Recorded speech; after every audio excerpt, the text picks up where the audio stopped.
Ladies and gentlemen, family and friends, patriots all over our country that is under God, welcome to tonight's Red America First Town Hall, the nation's most engaging platform where we, the people, run the show.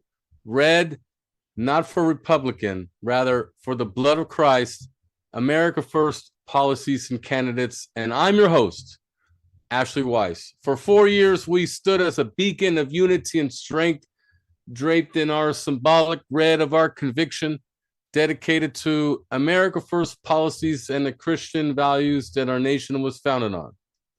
Here we gather not just to discuss, but to act, empowering our community through education, engagement, and the relentless pursuit of truth.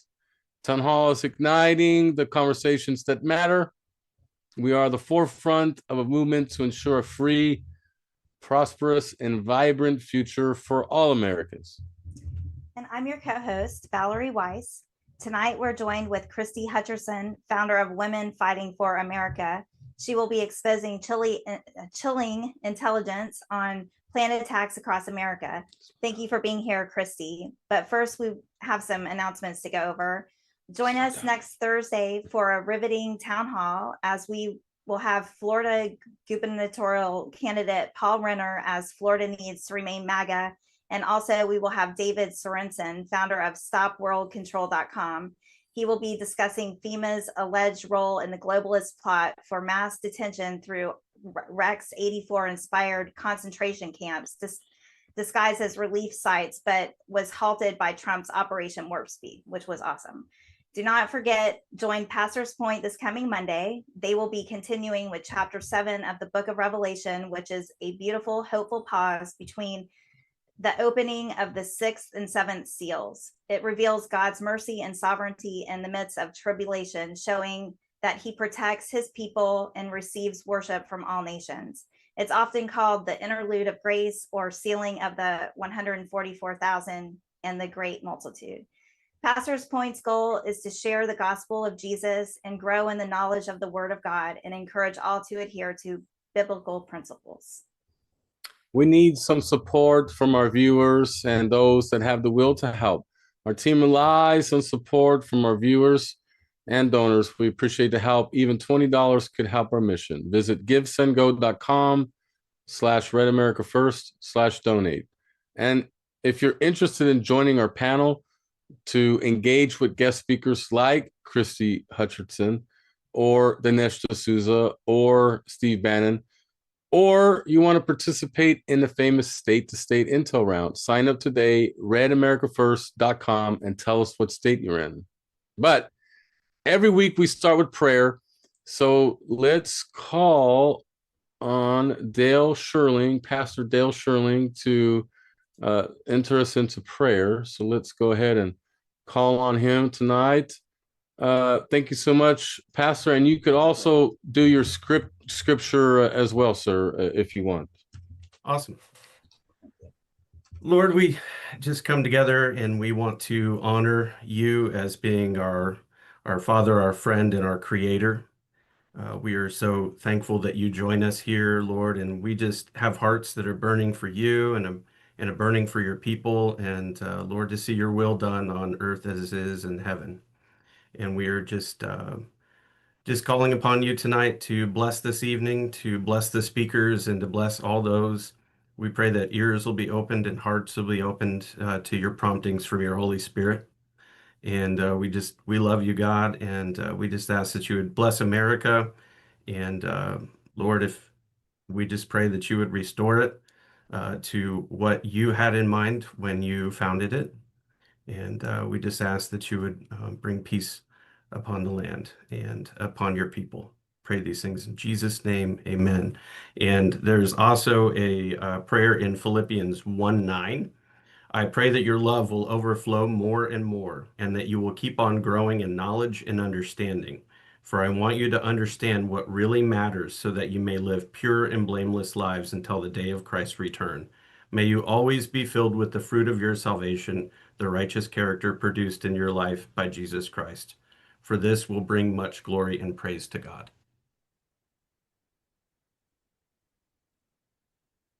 Amen.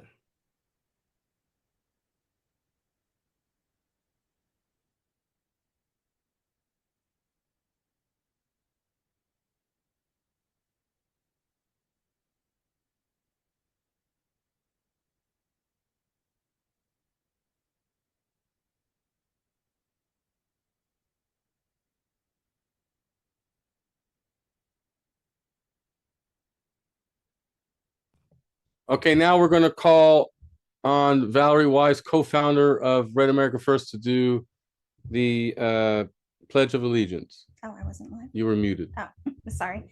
I pledge allegiance to the flag of the United States of America and to the republic for which it stands, one nation, under God, indivisible, with liberty and justice for all. Perfect. Now we're going to call on Amber Stockhausen. So let's get Amber Stockhausen up here to sing the national anthem. So Amber, thank you so much in advance. Good job. Happy to be here. Thank you all. Oh, say, can you see by the dawn's early light what so proudly we hailed at the twilight's last gleaming, whose broad stripes and bright stars through the perilous fight o'er the ramparts we watched were so gallantly streaming, and the rocket's red glare, the bombs bursting in air, gave proof through the night that our flag was still there. Oh, say, does that star-spangled banner yet wave o'er the land of the free and the home of the brave?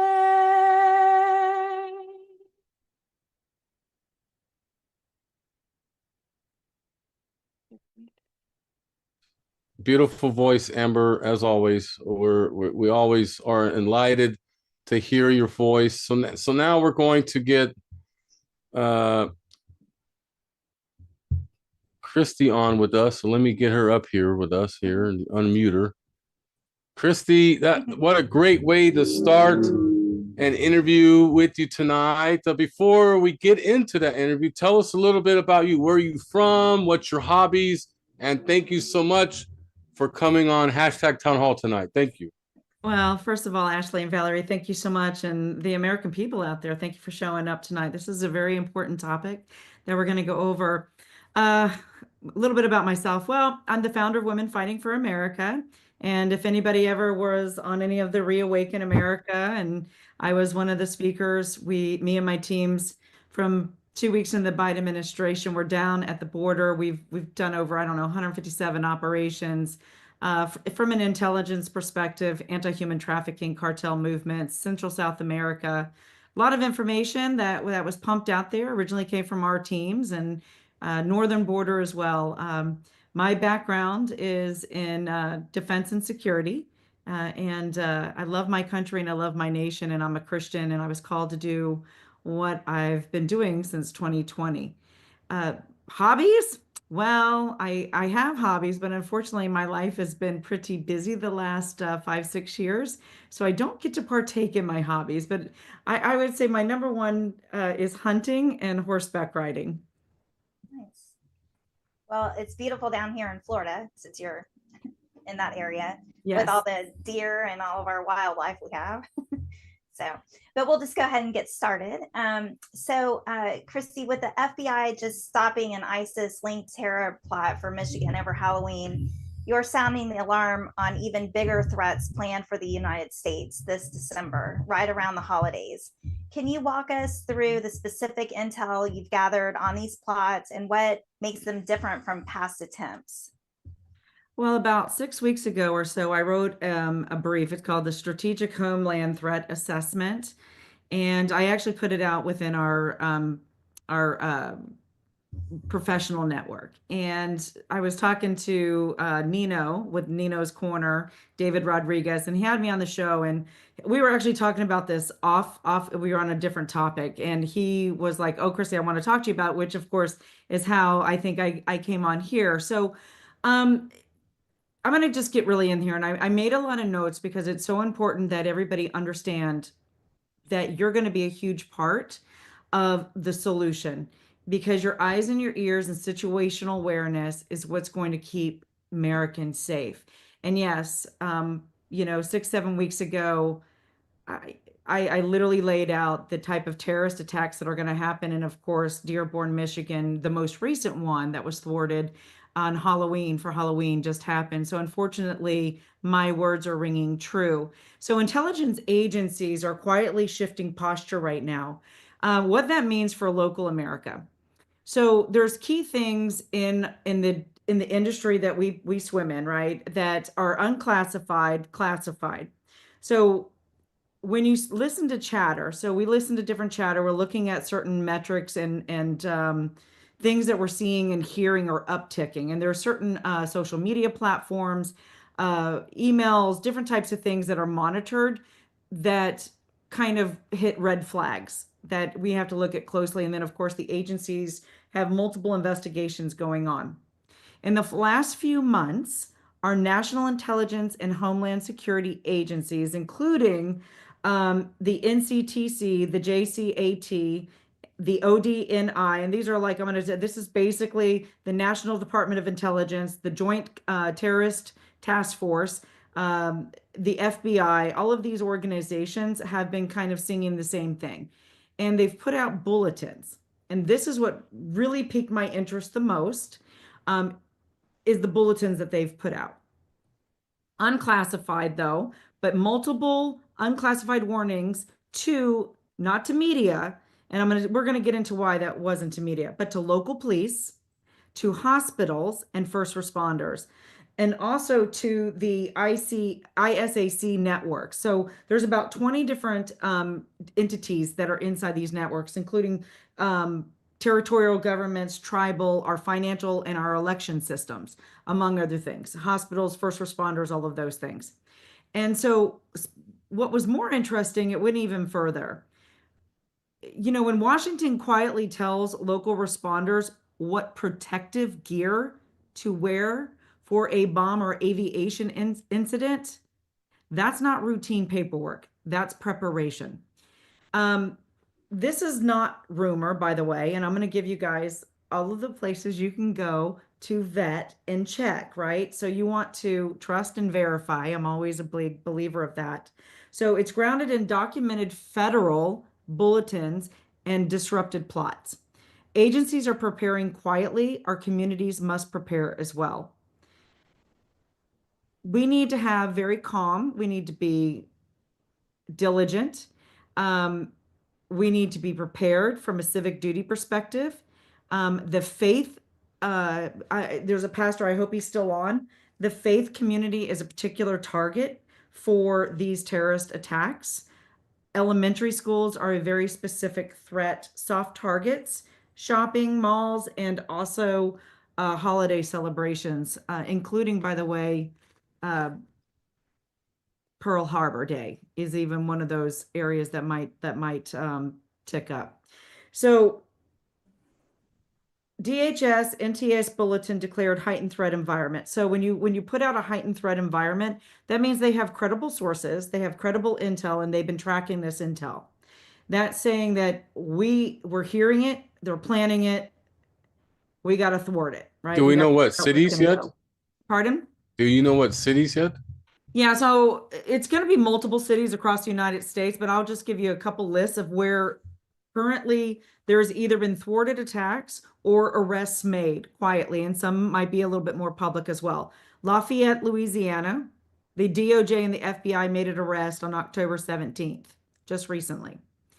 Dearborn, Michigan, the FBI raided, that was the Halloween disruption. Ensker, Michigan, related to an FBI activity in late October 2025. So that just happened. Detroit metro area regional FBI coordination was involved with that. Oklahoma City, more Oklahoma, election day plot. Okay. Nashville, Columbia, Tennessee, infrastructure plot. Infrastructure, grids, etc. Water supply. Montclair, Newark, New Jersey, arrest indications and reported. So those are just some of the few that I can just tell you right off, and we'll get deeper into this as we go. Yeah. So the intelligence time frame and evidence shot. Before I get in, I'm gonna talk about what happened a couple months back, because this is really, really telling. So when Trump decided, which I think was a brilliant plan, when he decided to go in and bomb Iran, okay? So in the jihadist movement, in the Muslim world, they do what's called state signaling, or what they call as ready light, right? So if you've ever studied the Muslim Brotherhood, you've studied the jihadist movement, they don't just come out and say, okay, everybody, we're going to go, it's go time on this day. That's not what they do. What they do is they get on Al Jazeera or state media, and the Ayatollah did just that. And they talk about rhetoric. It's a roundabout way of what they use with their language. And of course, our federal agencies are honed in on certain words or things that they say or how they're put together in a sentence, right? That triggers them. And that, my friends, is the trigger for the cells, who are all over the United States and the world, by the way, to say, get ready, start preparing what you've been trained to do, because it's almost go time. And so that already happened. That happened several months back. So they've been planning, they've been plotting, and they've been getting ready. Now, back channels and social media will give them more information, or they've already been trained with their orders. One of the most, and later on, we're going to connect the border and why we have a force multiplier terrorist cells in the United States, and why Americans should be really nervous and scared, because we already had cells in this country.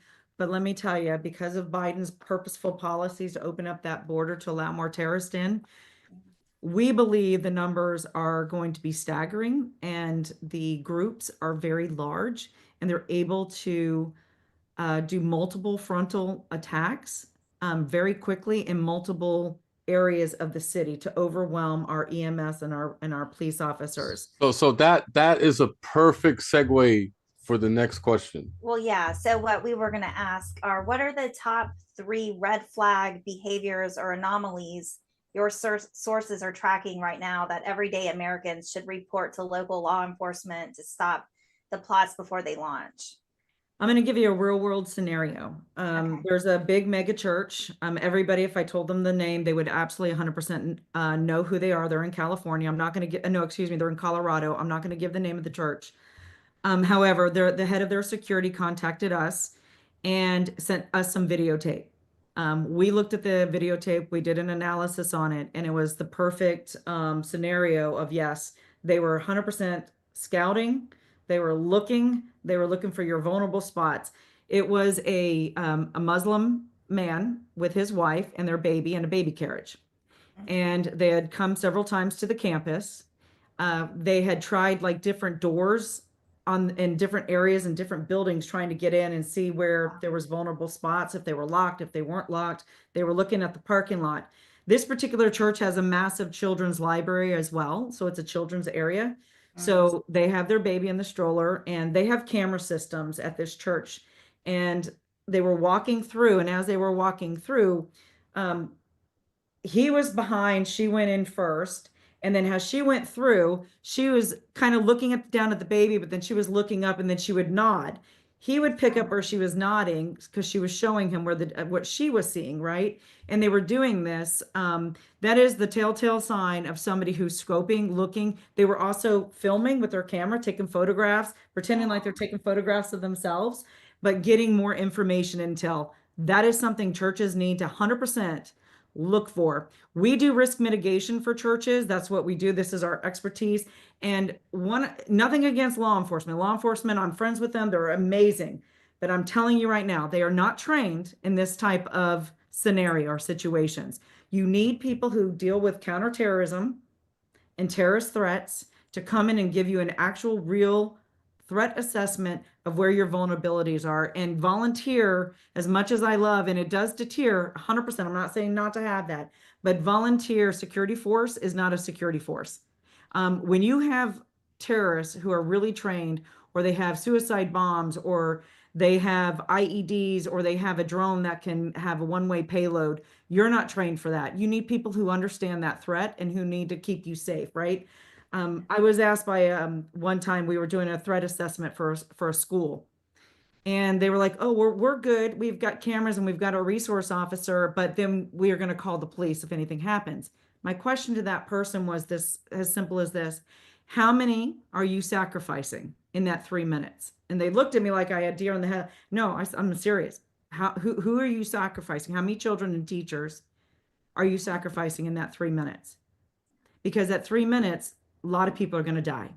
Because again, you have to understand these type of threats. They're real, they're here, and we have to start thinking differently on how we protect the most vulnerable: churches, shopping malls, schools, those type of places. It's that simple. Even our communities and our neighborhoods and our home, they're going to target where we live. Because if you look at what happened October 7th, it was a shock and awe, horrific scenario. That's what they want. Imagine this. You have terrorists who rush an elementary school, and I'm going to get into the real evidence of this and what they've been doing, because this is serious stuff. Yeah. They go in, never they mind. kill, but then they also take the hostages of these young children, and they hold them hostage. Oh, wow. Okay. That's so scary. What are the parents going to do?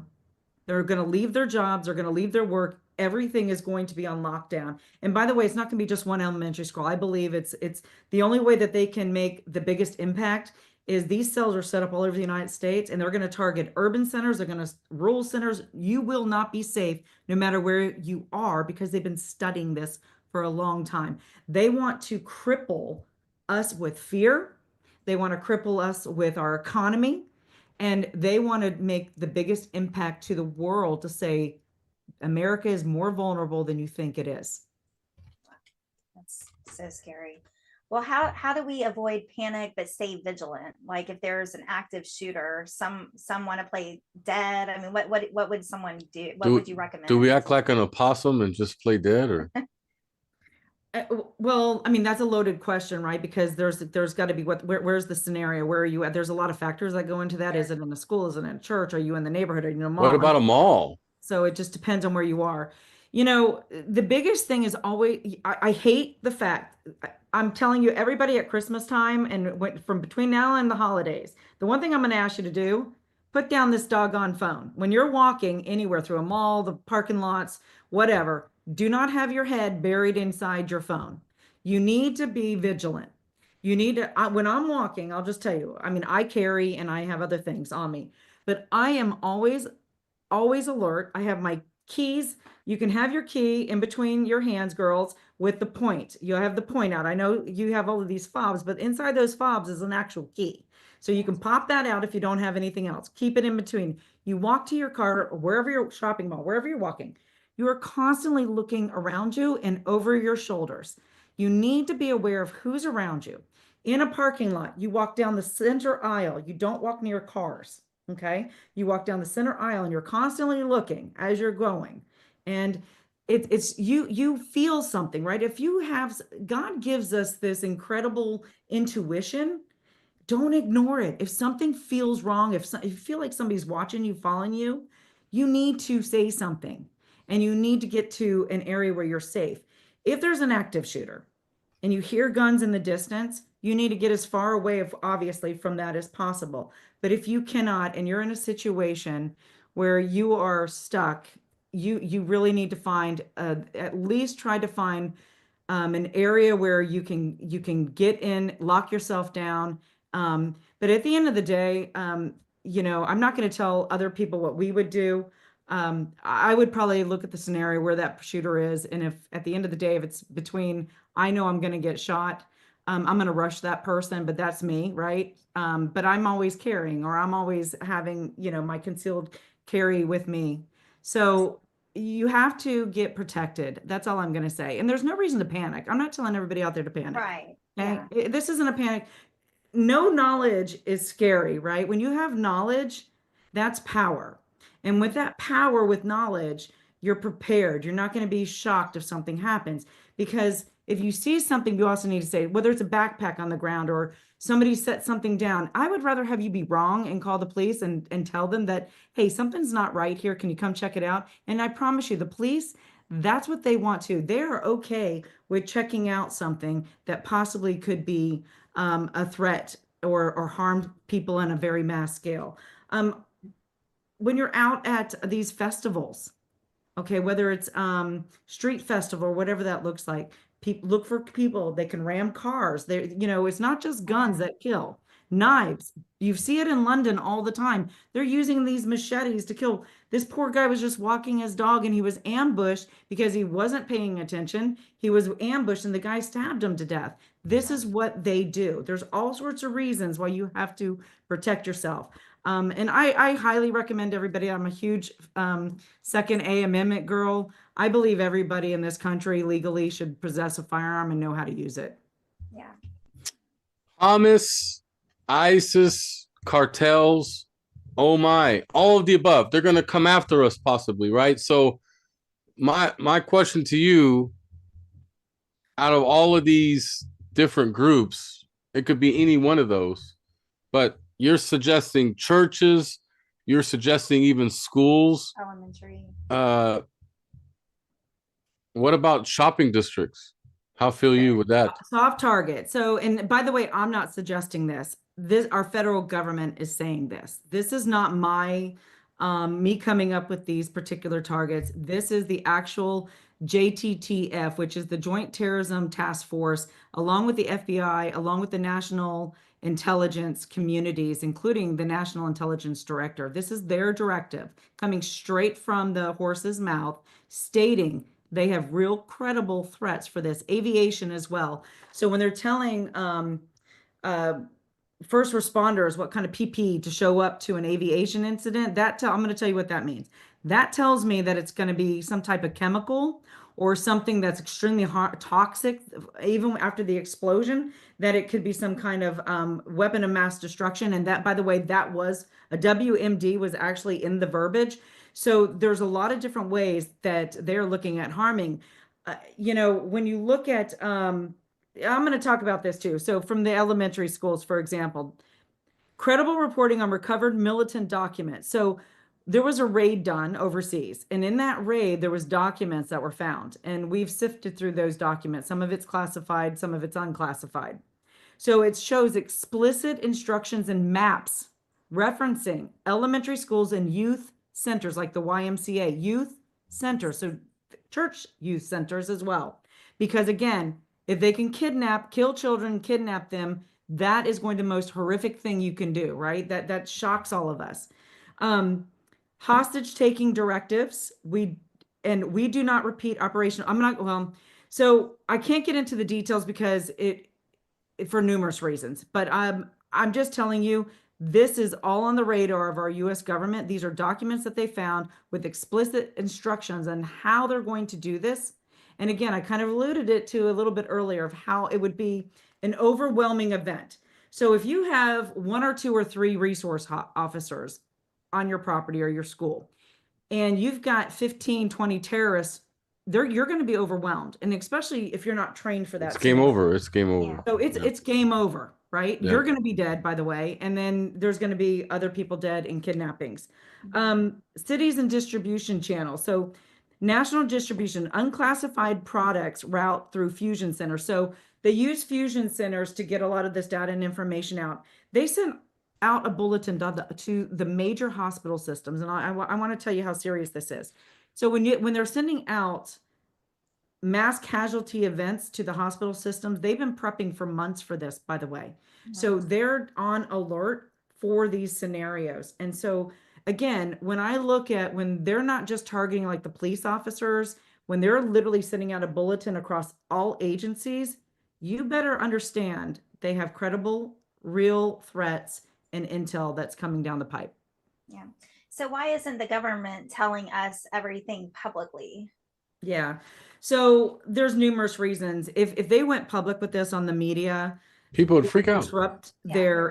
a lot of their investigation. So a lot of this, Mm. especially the terrorist cells, they have people who have to infiltrate. There's a lot of things and moving parts that go along with this.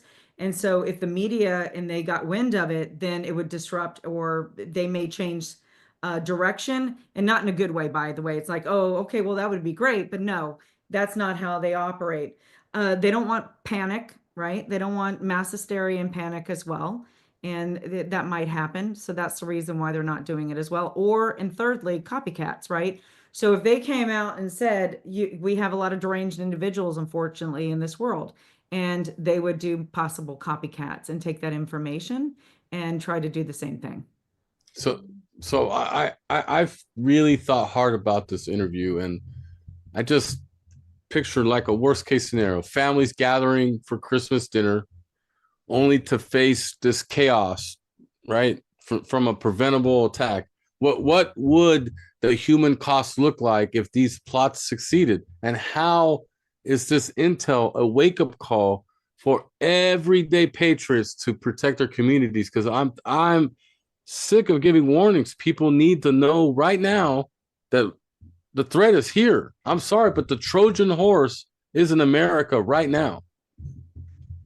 Well, there's so many terrorist cells all over this nation right now. I mean, they're not even, the Muslims aren't even hiding it anymore. I'm just going to say it. So you look at Dearborn, Michigan, right?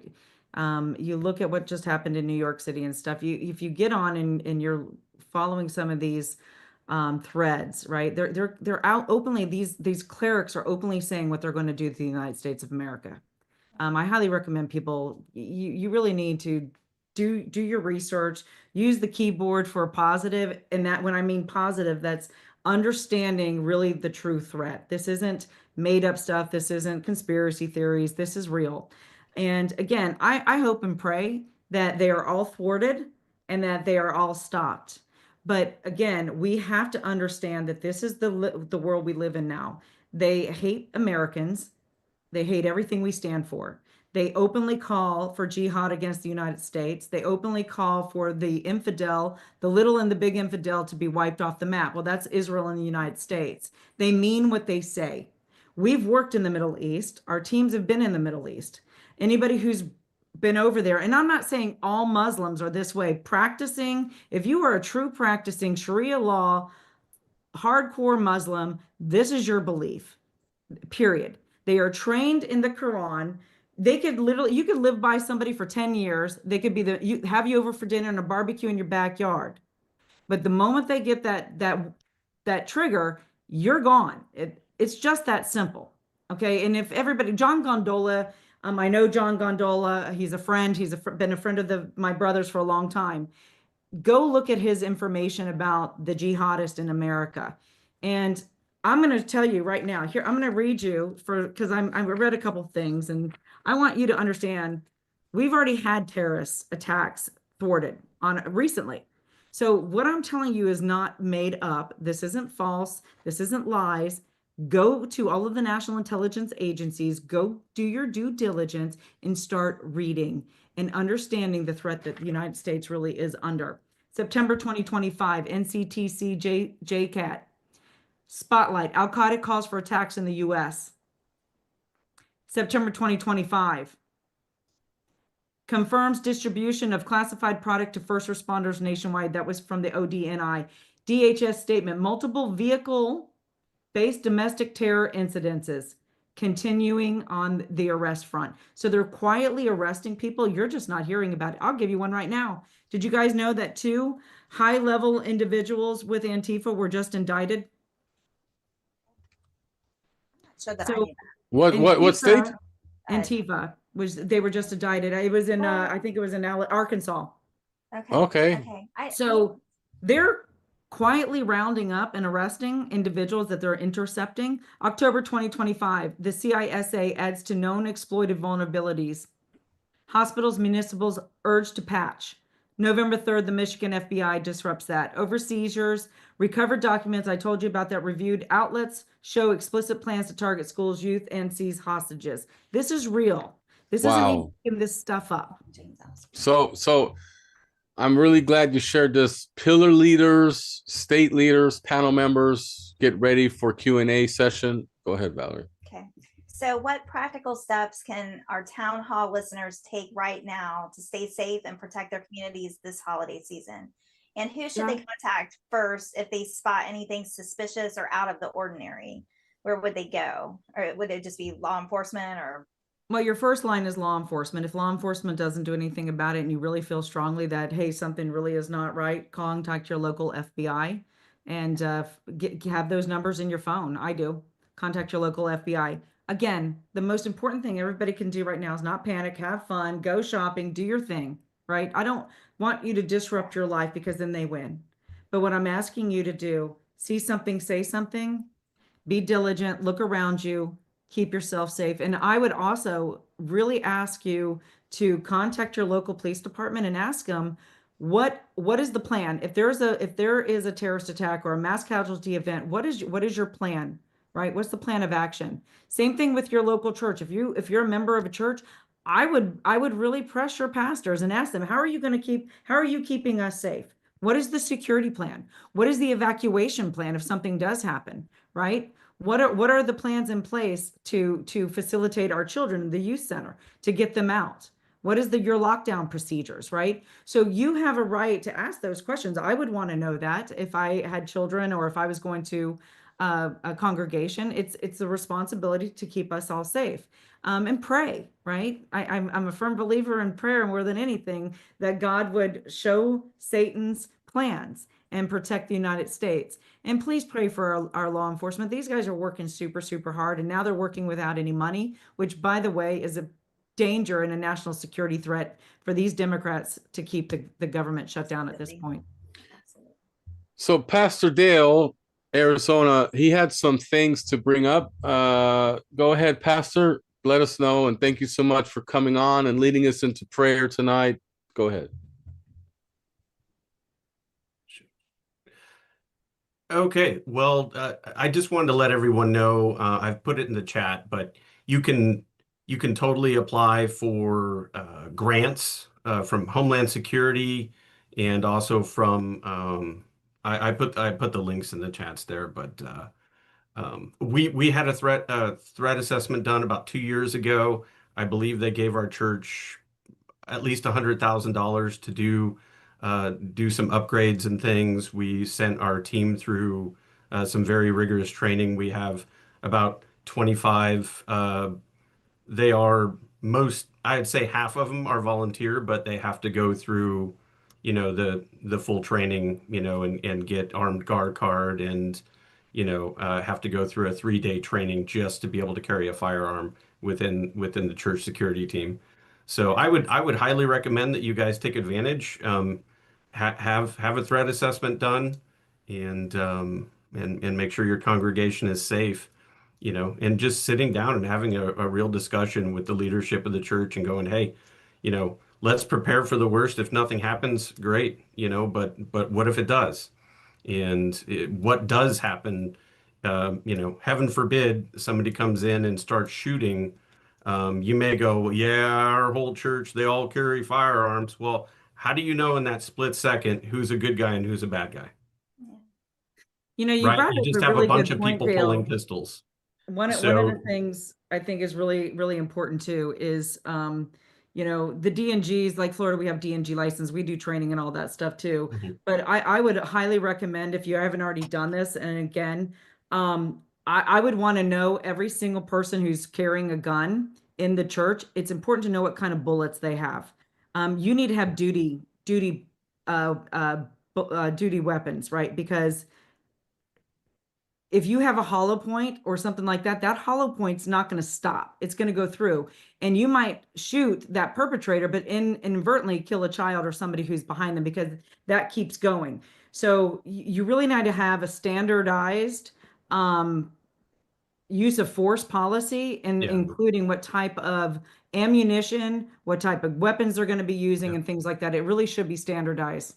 You don't Yeah. want innocent lives or innocent people being killed because you've got somebody who doesn't understand the different types of duty to carry.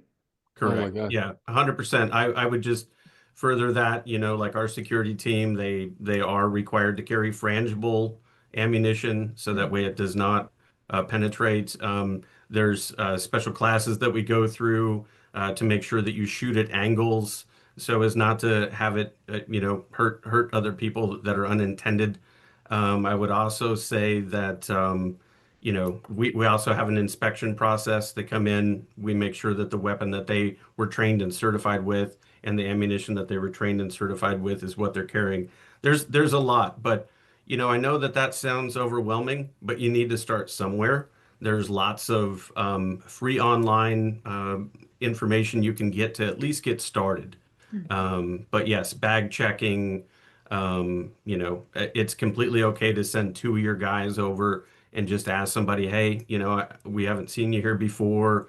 We'd like to just, welcome you and see body language. Your ushers and greeters should be trained on what types of behaviors to look for. Our church, we run about 6,000 a weekend. So, we have a lot of work to do. But some of the smaller churches may not have as much. But ushers and greeters should be trained. There should be protocols. There should be somebody that can do CPR. And, if you can afford police officers, it's a heck of a lot cheaper than trying to bury bodies.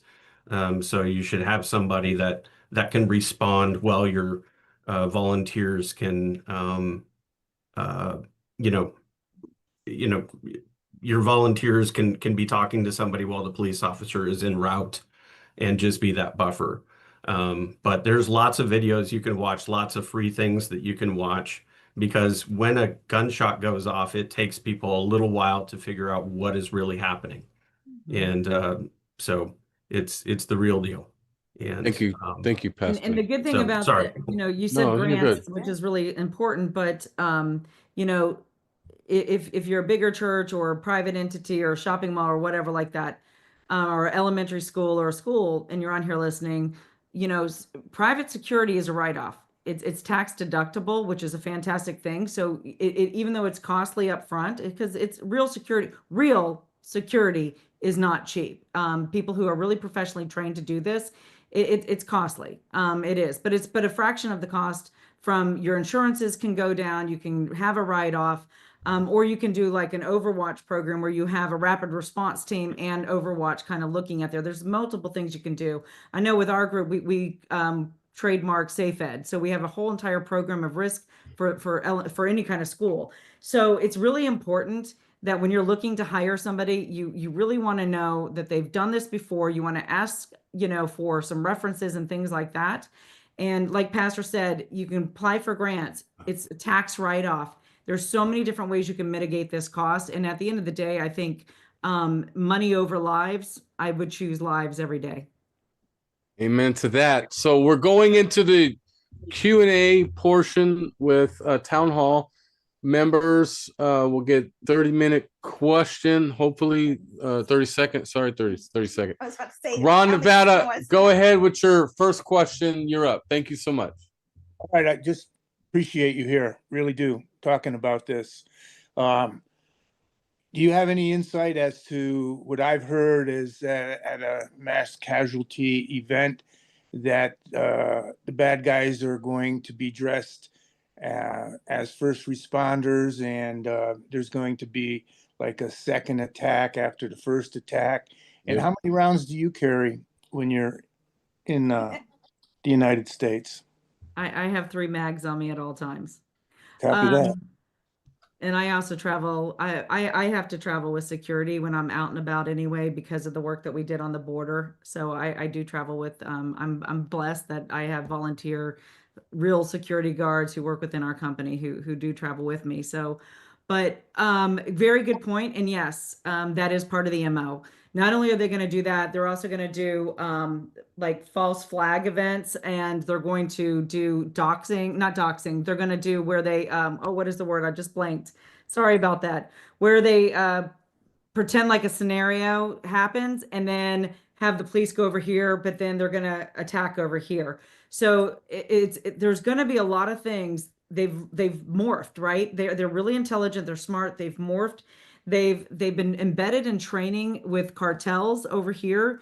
Again, I didn't get to touch on this, but Venezuela and Bolivia and all of the proxies are all working. And I believe wholeheartedly the reason why our military president and Trump is doing what he's doing is not just about that fentanyl, make no mistake.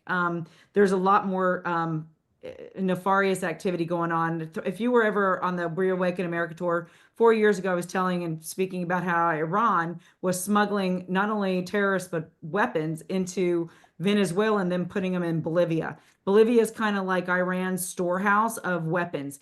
They have Mohajar drones. They have one-way drones that can carry payloads. And those are very difficult to detect coming over the border. You already saw this scare scenario in New Jersey with all of these flying objects and stuff. So everything's a testing ground, right? So they test to see our responses and how we've reacted. I believe that's been going on for quite some time. So exactly what you said, Ron. Yes, they're going to be dressed like policemen. They're going to be, there's actually a couple things. A couple years back, there was a whole bunch of New York State Police uniforms that went missing. So there's a black market. They duplicate these, and yes, they could even be dressed up as doctors and nurses. So it's a very it's different type of warfare. It's not the warfare that we're used to with the bombs and the bullets. They do use those, but the tactics have changed and shifted from kinetic to 5G. So we have to be diligent. Again, body language, posture. If you see somebody sweating or acting weird, even if they're in a police officer uniform, you know what? Watch them for a few minutes and then their patterns, and then go say something. I would rather have, again, even though they're law enforcement, call the FBI, call the local and say, hey, there's a gentleman over here. His badge number is XY. He's acting really weird. They'll be able to verify that. And if he's really, truly part of the force. So there's so many things that you need to do. Thank you. Great advice. Very good question, Ron. Now we're going to go to Florida. Our magazine editor, Rosemarie. Go ahead, Rosemarie. Thank you. First of all, I would like to thank you immensely for all of the information that you have been sharing with us. It is really very hair-raising. But I would like to ask you, because I do publish the magazine for RAF, I would like to ask you if you would kindly send me information for a page or two within our magazine so that we can get this information out. It goes out to probably thousands of people throughout the United States. So I would like to be able to share that, and especially since you have all of that information, if you could share it with us, I would really appreciate it. And you could just send it to Valerie and I, and we'll get it to Rosemarie. No Yeah, but send it to me because I haven't gotten anything yet from you. Yeah, that's because no one sends us anything. So if she sends us something, we'll get it to you, Rosemarie. Yeah. So Christie will hook us up for sure. I will send you the threat assessment. It's really easy peasy. I'll push a button right away. And now, thank you. We're going to call on our tax pillar leader. Yes, RedAmericaFirst.com can help with your taxes. So go to RedAmericaFirst.com tax pillar. Go ahead, Mike. What's your question? Well, Christie, first I gotta correct you on something. You misspoke when you said hollow points go through. Ball ammo goes through. Hollow points are designed to stop. Sorry. I'm like on 4 hours sleep. I was like, even my duty, I was like, oh my God, I'm getting that out there. I didn't want the audience to have the wrong idea and go out and get ball ammo and think that it's not going to go through somebody. My team would be like, oh my God, Christie. And I'm like, I'm sorry. I'm on like 3 hours sleep. Right. I thought this was She important. just got back from Jamaica. She went down there to help all these people. So you have to give her kudos for that. Well, Christie, I'm glad. Do you know Kamal Salim? No. Okay. Kamal Salim, this is a book for anybody that wants to know what's going to happen. Number 3 guy in the PLO. I did 8 television shows with him. He designed the Islamic takeover of America. So this is the guy that actually did the blueprint. He explains what he did in the book. He got saved. He became a Christian. He went to the FBI. The FBI hasn't done anything because Obama was the president. And Obama put known terrorists, people that Kamal was actually working with inside the government so that we could have these terror cells throughout the country. And you saw what happened in New York City. Terror attacks are coming, no question about it. I recommend that if you have a gun, you carry it. If you get a bulletproof vest, when I travel, I always wear a vest, have a gun. It's going to happen. There's no question about it. If you want some real insight, get his book. He explains it. He is the guy that actually went to the Saudi king, got $3 billion to set up the network of terrorists in this country. Because according to Islam, if you're a king, you have to either give money or men. So the PLO went to him. Kamal was the guy, one of the guys that went, and they said, King, do you believe in Allah? He said, yes. Do you believe in the Quran? He said, yes. They showed him the verse. It says you're either going to give money or men.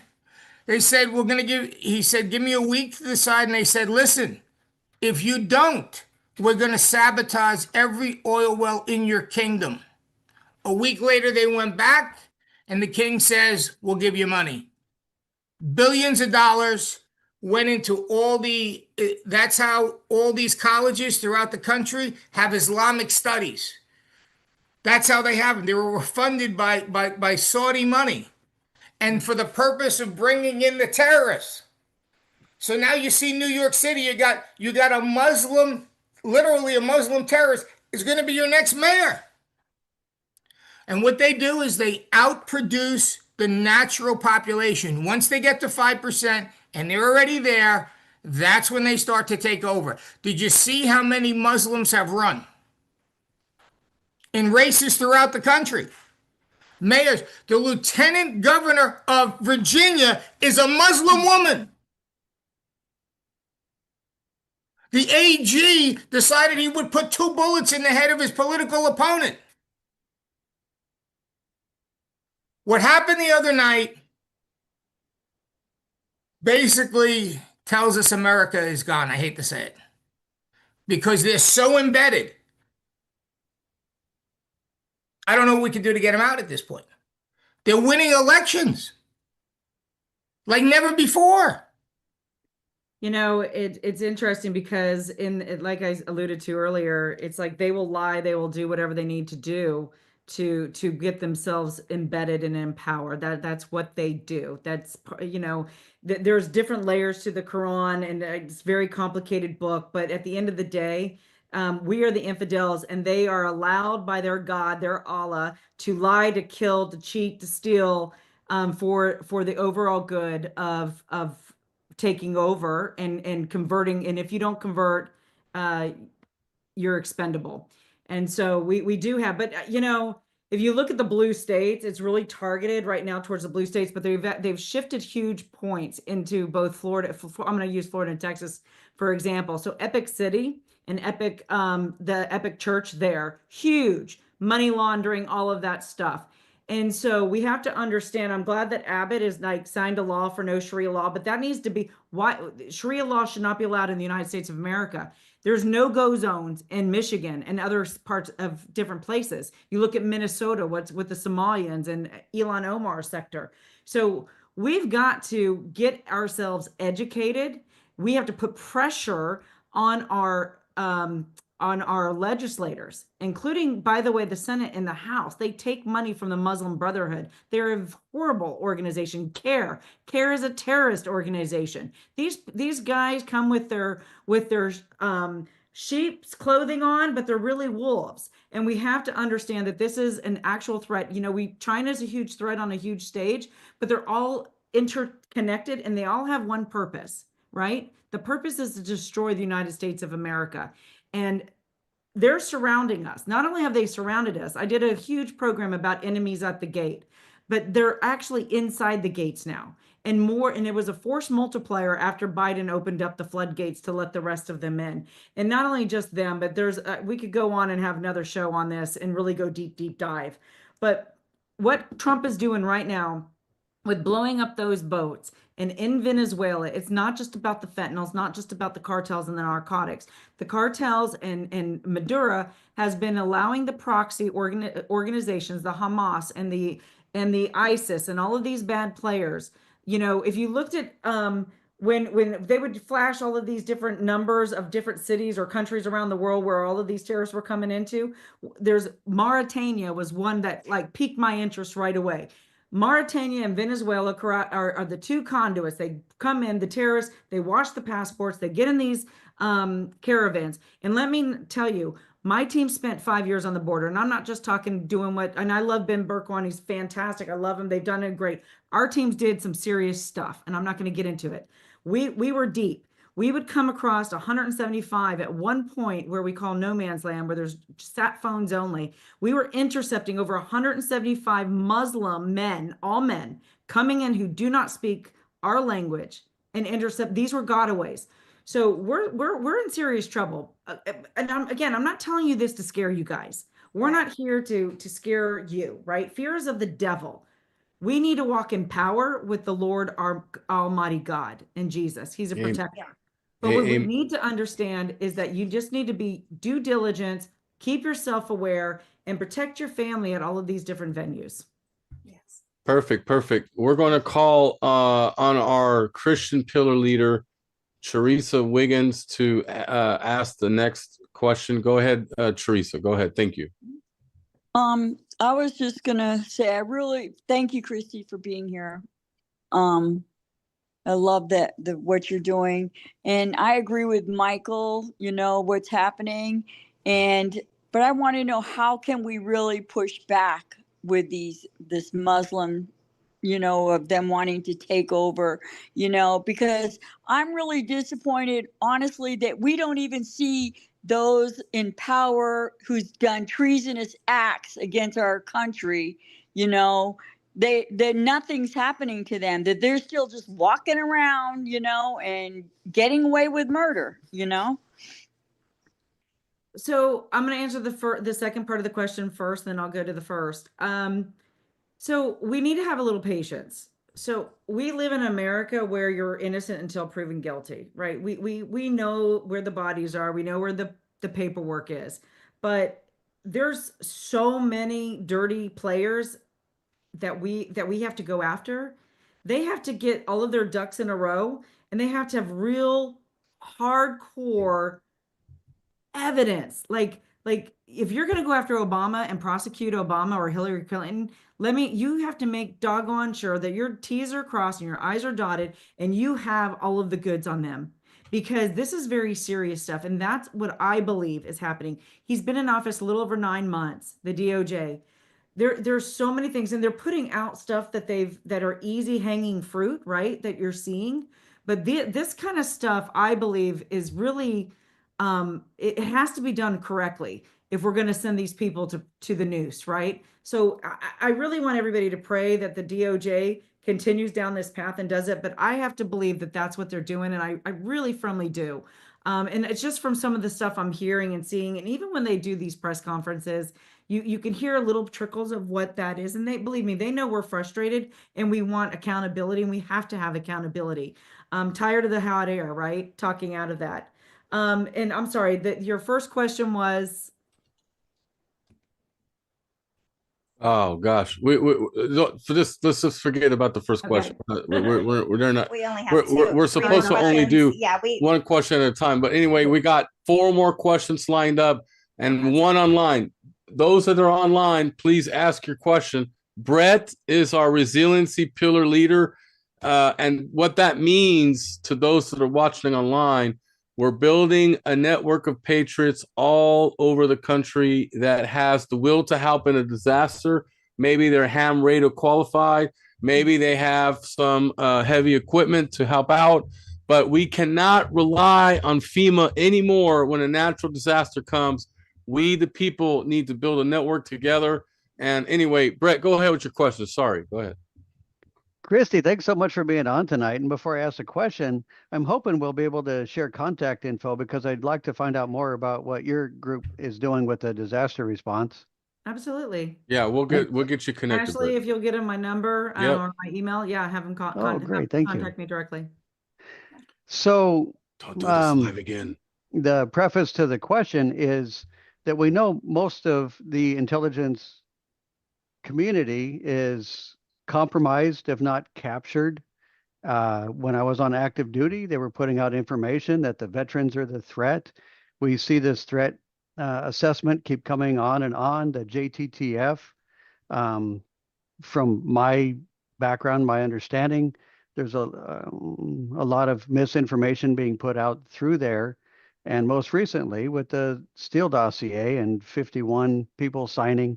So how can, with your insight, can you give me any reassurance that what we're getting, this information isn't just to stir us up, but rather this is based on real assessments rather than what was being fed to us earlier? Is it because of the leadership? I like the leadership. Well, it's twofold. First, they're not putting it out there for public's ears, right? So you're not hearing this information out there. So, and it's multiple agencies. It's not one or two or three agencies. This is literally every intelligence agency across the board.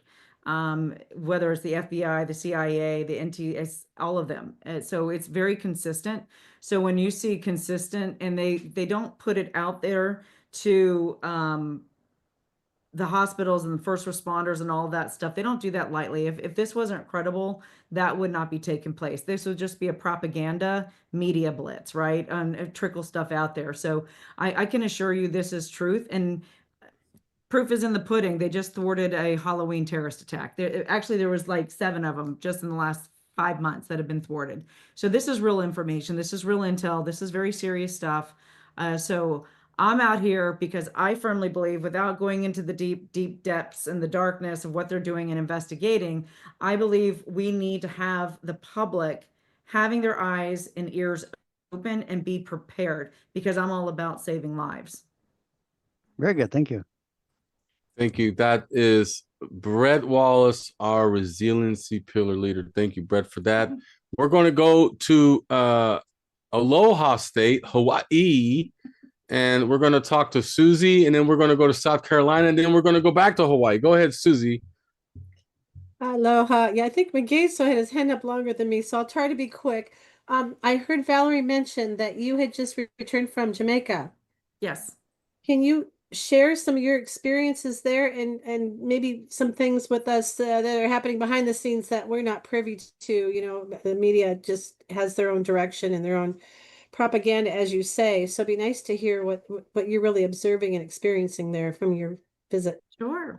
So we flew in, we met with 4 of the different ministers. We had a almost 3-hour meeting with them, talking about what was going on. We flew into Kingston. Kingston really wasn't hit hard.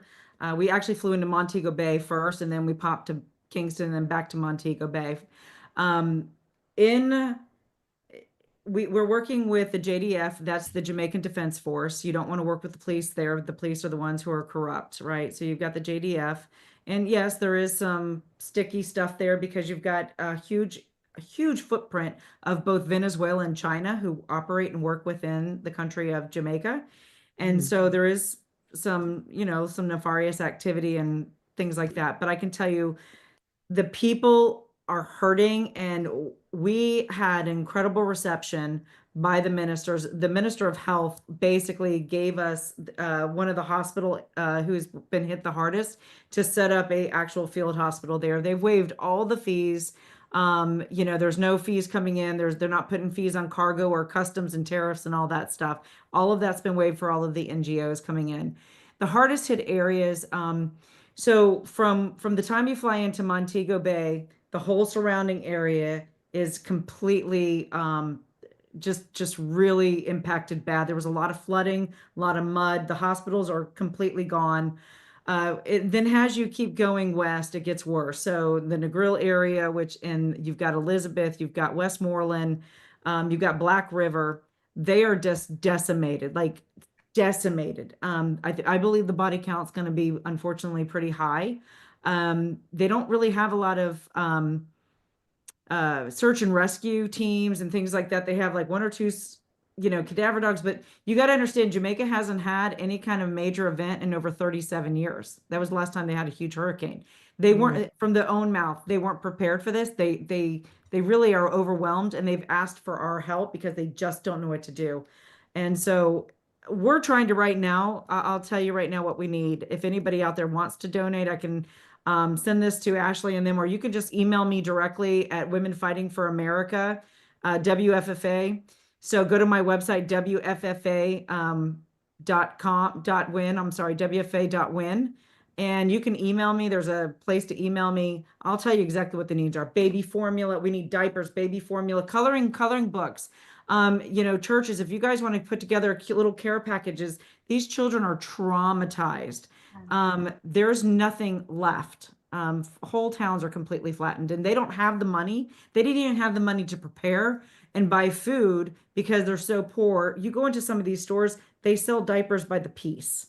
They sell bread you can buy like 4 slices of bread.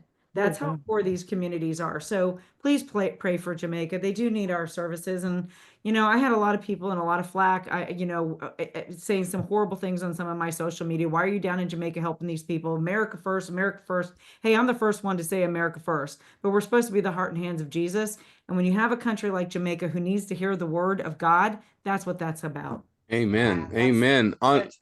So we got Amber, South Carolina, with the next question. Go ahead, Amber. Thank you. So we hear a lot about like these people that just got voted in, Mamdani or whatever his name is, first and foremost, refusing, like they had to cancel his press thing because he refused to take the oath of office. And I know, at least as he said it, as it was written, but I know that it is functionally illegal for them to, they don't have the power to change the oath of office as it is written. That power rests solely, it just doesn't rest with them. So if they refuse to take the oath of office and then are then ousted, I guess, from their incumbent seats, just by sheer virtue of the fact that they have to swear those offices before they can assume the position, could we expect, I guess, more violence on their part than if they're just allowed to assume power? Well, that's very speculative. So I don't have a crystal ball in the future, but their whole MO is to cause chaos and unrest. The shutdown and everything that the Democrats and everybody are doing, it's all, I personally believe they're trying to have that first bullet fired, right? That's the civil unrest part. And that's metaphorically, and it could be a reality too. I believe that this is about getting the population so upset because they don't have food, they don't have water, they don't have the EBT, all of these things, because the welfare system is nothing but a modern day slavery system. When you are a slave to the government and you can't feed and clothe and all of those things yourself, and you expect the government to do that, they can take it away, they can shut it off and shut it and open it up just as easy. Same thing with the credit score and everything that you're seeing over in Europe. They want that control because if they can control your food, your water supply, and all of those things, they have control over you. And so I believe that they're doing this purposefully. Now, he may not be able to take the oath of office, because when you take the oath of office, you're taking an oath to allegiance to the United States of America. So there's ways to get around it. I know Obama got around it and stuff when you hover over. So this will just play out. And at the end of the day, if he's not taking the oath of office, or he's not doing what our laws are requiring him to do, then I hope and pray that we have those in office and the police force or whoever it is has the backbone to take matters into their own hands and not allow him to take office. We have to start standing up at some point for these illegal individuals in our institutions. Thank you for that question, Amber. We're going to have our last member question, and then Valerie and I will wrap it up with you. What an amazing night tonight! I gotta tell you, and we are going to be going back to Hawaii, and this time it is our corruption leader of Red America First. So yes, we have a bug tracking system. You log a local issue, we are going to try to provide a solution or something to that effect. Magay, so go ahead with your question. Thank you so much. Aloha. Aloha. I'm jealous. I want to be in Hawaii. Well, what happened in Hawaii yesterday is we had 44 people arrested, 2 Tren de Aragua members, just 3 miles from where I'm at. So the terror threats are very real right here on our small garden island, as I say. So your awareness is correct. People have to be aware and alert. We do have a local gentleman that does training constantly at the churches and other organizations to do that. One of the biggest concerns I see is we're also in a time not only of the holidays, but we're into the time of a lot of sporting events, college championships, Super Bowls, football every Sunday, high school football championships, Thanksgiving Day games. Logistically, how can a community handle all those different events for the threats that may exist? Again, because they're Yeah, you after our got children. tailgating, huge tailgatings. I know, for example, in Florida, they did the big Florida Georgia cocktail party. I mean, you have so many events. Law enforcement hopefully will be out in full force. And again, it just really simply goes down to you're the best threat assessment, right? Your surroundings. There's so many people. So imagine if you had, so you got 2,000, 3,000 people at an event, right? But everybody heard this message and everyone was having a great time, but everybody was aware of their surroundings. And if somebody strange came in, or was acting weird, or the body language was off or something, and they said something or they intervened, that's what they're afraid of. They want the surprise of attack. They want to be surprised. They want to surprise us. So if we're able to stop that from happening, I believe lives can be saved. Again, it just goes back to the simple thing of awareness. Know your surroundings, know who's with you, know where they're from, ask questions. I love talking. I'll chit chat with just about anybody. And it's not just because I don't need any more friends. It's because I like to know who's around me, and I like to listen to them, their body language. And I'm like, oh, okay, something's not right here. So again, it's just you guys being diligent. Just be diligent everywhere you go. And you know what? For the older children, if you have older children, because you don't want to scare the younger children, but if you have teenagers, you need to have a conversation with them.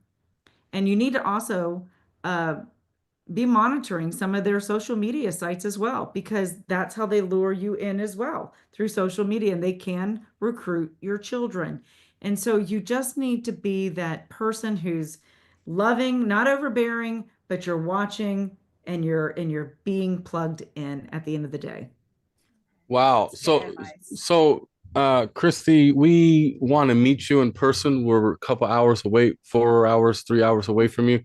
So let's try to coordinate a future activity with that. And two last questions.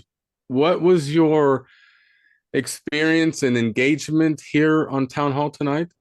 Oh, it's fantastic. You guys are really sharp. I love the questions. You're engaged. Your audience is engaged. This is fantastic. So I highly recommend individuals just, log in, get engaged with your organization. We need more town halls across this country, quite frankly, not just on podcasts, but I'm a firm believer that you need to reach out to your local law enforcement. You need to know who they are. You need to know who your sheriff is. I always recommend asking the sheriff to have once a month meetings with your community. It's so important.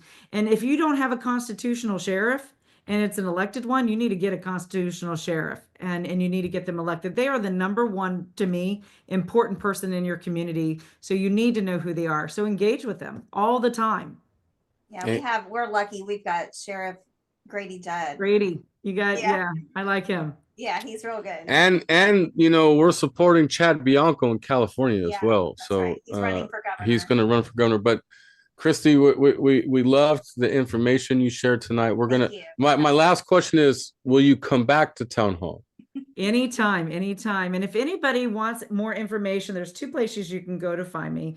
My Women Fighting for America. So that is that's my fighting arm, right? I'm fighting for this country. We do anti-human trafficking. We do all sorts of stuff. Women Fighting for America. That's WFFA.WIN. Go there. You can email me. I do get your emails. I read them. My team sends them to me.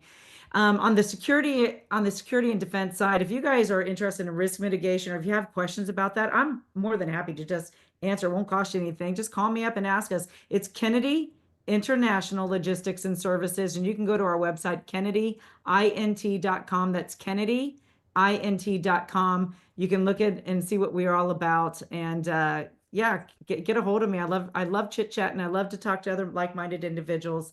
So God bless you guys. Stay diligent, stay safe, and pray, but still go and have fun. In your book, did you want to? Oh my gosh, thank you so much. Yeah. Oh my gosh, I'm so excited. So I was supposed to have my book launch on Saturday, but what happened in Jamaica, I put it off because at the end of the day, getting there to help save lives was more important. But this is it's out now. It's called The Plow, the Seed, and the Sun. And it's basically, it's armed with faith, rooted in love, sent to change the world. You're going to hear some of my personal testimony in here. Finding your purpose. But before you can walk out in your purpose, you have to have introspect and you have to heal your heart. Everything flows from the heart. God talked about metaphors. He used a lot of things about plowing and agriculture.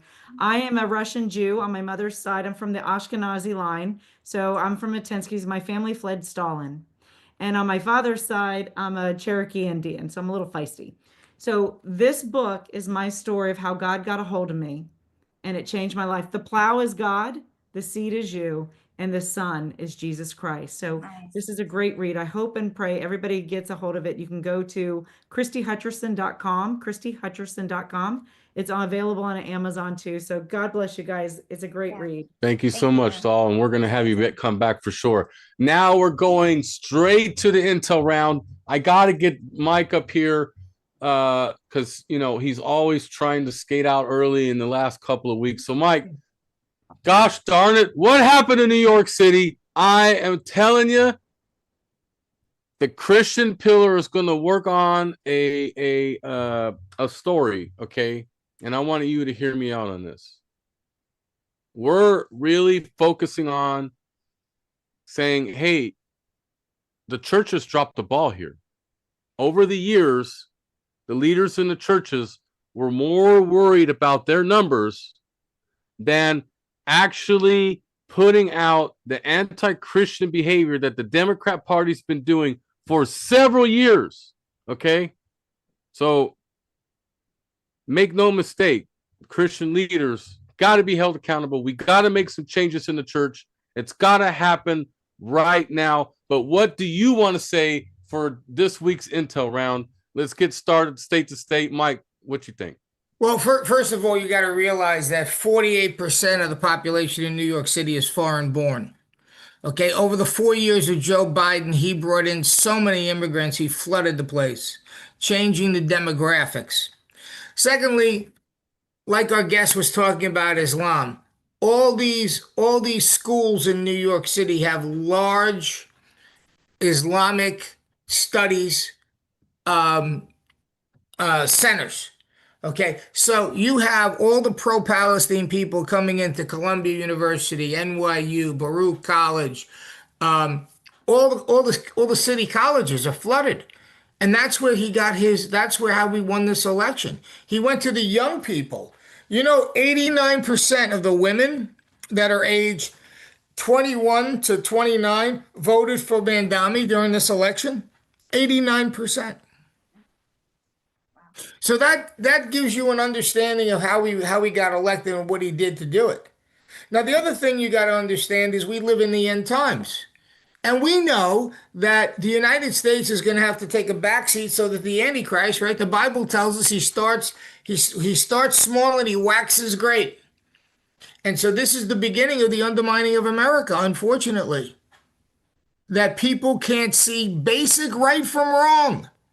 Wow. This guy got out there and told you he's going to hate the Jews. He's going to steal from the rich to give to the poor. He told you what he was going to do, and he still got elected.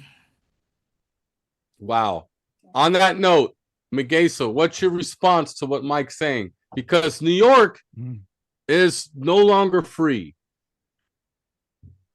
Well, what Michael is saying is true, but I look at it from another perspective. New York, to get out of New York, you have to go over a bridge. So Manhattan is basically a prison right now. So if the military had to move in, it should be very easy to control Manhattan because there's no escape unless they go underground, undersea, or in the air. So when I look at Mandami, when she was talking about before Islam, yes, in the Quran it says you can lie in deceit as long as you're serving Allah. That's takia. That's right. There's a word for that called takia, right? Yeah, and so yeah, it's an eye opener. If this doesn't wake up more of the people, I don't know what will, because the threat is very real. Like I said, we just had it right here in our backyard just yesterday, and we know there's more because our governor is a blue state governor. He didn't take the oath. Nobody can find his oath of office either since he's been in. And our county council person, one of them that was present, talked about the trauma that the kids would experience by seeing that yesterday. So that's deep state narrative. So it's here, it's real, and people need to be paying attention. But it's also God's war, and it's a spiritual war, and people have to be aware that they just need to keep their focus, their lives in order, have faith in what's taking place, but don't be naive and don't be foolish because the threat is real. Thank you for that, McGay. So Pastor Dale is on deck after Pamela Georgia wants to chime in. Go ahead, sister. Yeah, hey guys. I want to know, and I've heard, and it was on TV. I mean, I know a lot of these news channels are full of it, but anyway, they said that the Mandani received foreign contributions to his campaign, Yep. and that's a violation. That's illegal. Yeah. Yeah. So how could he even be put on a ballot? I just want to remind the team that the Democrats have done a lot of illegal activities over the last 8-10 plus years. They do things and then later get caught up with it, but we'll just keep things going, right? We could talk all night about the shiza that they've done for the past 8-10 years, but this is major. This is major. So we got to prove with evidence, and we have to get him out of office, right? So did anyone else hear that, Mike or McGay? Well, yeah. Let me answer that question. It's a state issue. Okay, he's running for a state office. I mean, so as a result, New York State would have the authority to look into whether the contributions were good or bad, and there were foreign contributions. The problem in New York was the governor of New York State, Governor Hochul, backed him. So because she backed him, she wasn't going to have him investigated for an illegal act. She needs to go too. You're absolutely right. She's a terrible governor. She does. Yeah, she does. But, and in addition to Coco, you have Letitia James, who's the AG, and she would have the authority to prosecute. And what did she do? She got on the front line with him, right up with him, supporting him. Yeah, I know. So her office is never going to go after him, and that's how they get away with it. Yeah, it sucks. I can't even believe it's happening like that. I'm trying to find something that I read earlier. Well, hold off to that. Pastor Dale, go ahead. What do you want to share with what Mike brought up tonight in relation to New York City? Or if you want to bring up anything naturally, go ahead. And thank you for coming and leading us into prayer tonight. We would be honored for you to join our Monday platform, Pastor's Point. Dr. Aaron Gray and Wendy Stockhausen, they're both the hosts, and we could talk about Christ things Monday night with you for sure in the future. Absolutely love it. I think the one of the largest crimes of the century, and probably at least, is that us in the church, we have allowed people to go, well, separation of church and state and all that fallacy. And we're supposed to love everyone, and it's like, yeah, you should love everyone. You should care about everybody's eternal address. This is just a vapor. You're focused on the wrong thing, and we've led an entire generation into the pit of hell where everybody's marching towards that horrible destination, because of it being watered down religion. The Bible says to take up your cross and follow me. It does, and to, you know, shut down all the lofty ideas that come against the you know, God's word, and it's all intermingled. You know, it's not Democrat versus Republican, it's Satan against God. And Satan is a defeated foe, and we need to stand firm. We're all here for such a time as this, and we need to stand up, and we need to preach the gospel, and we need to yes, do it in love, but the most loving thing is to preach the unwatered down version and let people know that they were created in God's image and created for a purpose, and they are not going to be able to fulfill that purpose if they give away their inheritance, which is eternal life through Jesus Christ. So Pastor, how do we change the church leadership to worry only about numbers when literally Satan's army is multiplied and multiplied, and it's everywhere? It's in our face every single day. You go to the church leadership, and if they're not willing to listen, then you start doing things in your own home, you know, and you start doing things out in the open. You know, we were blessed to. I've been blessed to be at Dream City Church, which is formerly Phoenix First Assembly of God, and we have always been a Bible preaching, you know, church. And we knew a long time ago that we needed to start talking about what was quote unquote political issues. And it's not political issues. What it is we need to have a biblical view of these political issues. Right. You know, and it's just been turned around, and it's just gross. We need to stand firm and stand up. I mean, you know, whatever you felt about Charlie Kirk, I thought he was a patriot, and we had him, and we hosted. You know, you can go back in YouTube and see we had Donald Trump at our church twice. We had TPUSA. The first town halls that TPUSA ever did is at our church, and so we made that stand. We also have a one of their schools, and I'm not saying to go overly political, but we need to be able to educate people on why this is not a political issue. This is a good versus evil. This is a fight for people's eternal resting place, and we can't sit back and let the media brainwash our youth, and we can't sit back and let our schools brainwash our youth. It's time to stand firm, and it's time to stand up and shut that stuff down, because God's word has power. Man's word does not have power. We got to shut it down, and we got to shut it down now, Teresa. What do you say? Wait, Teresa's got to say something real quick.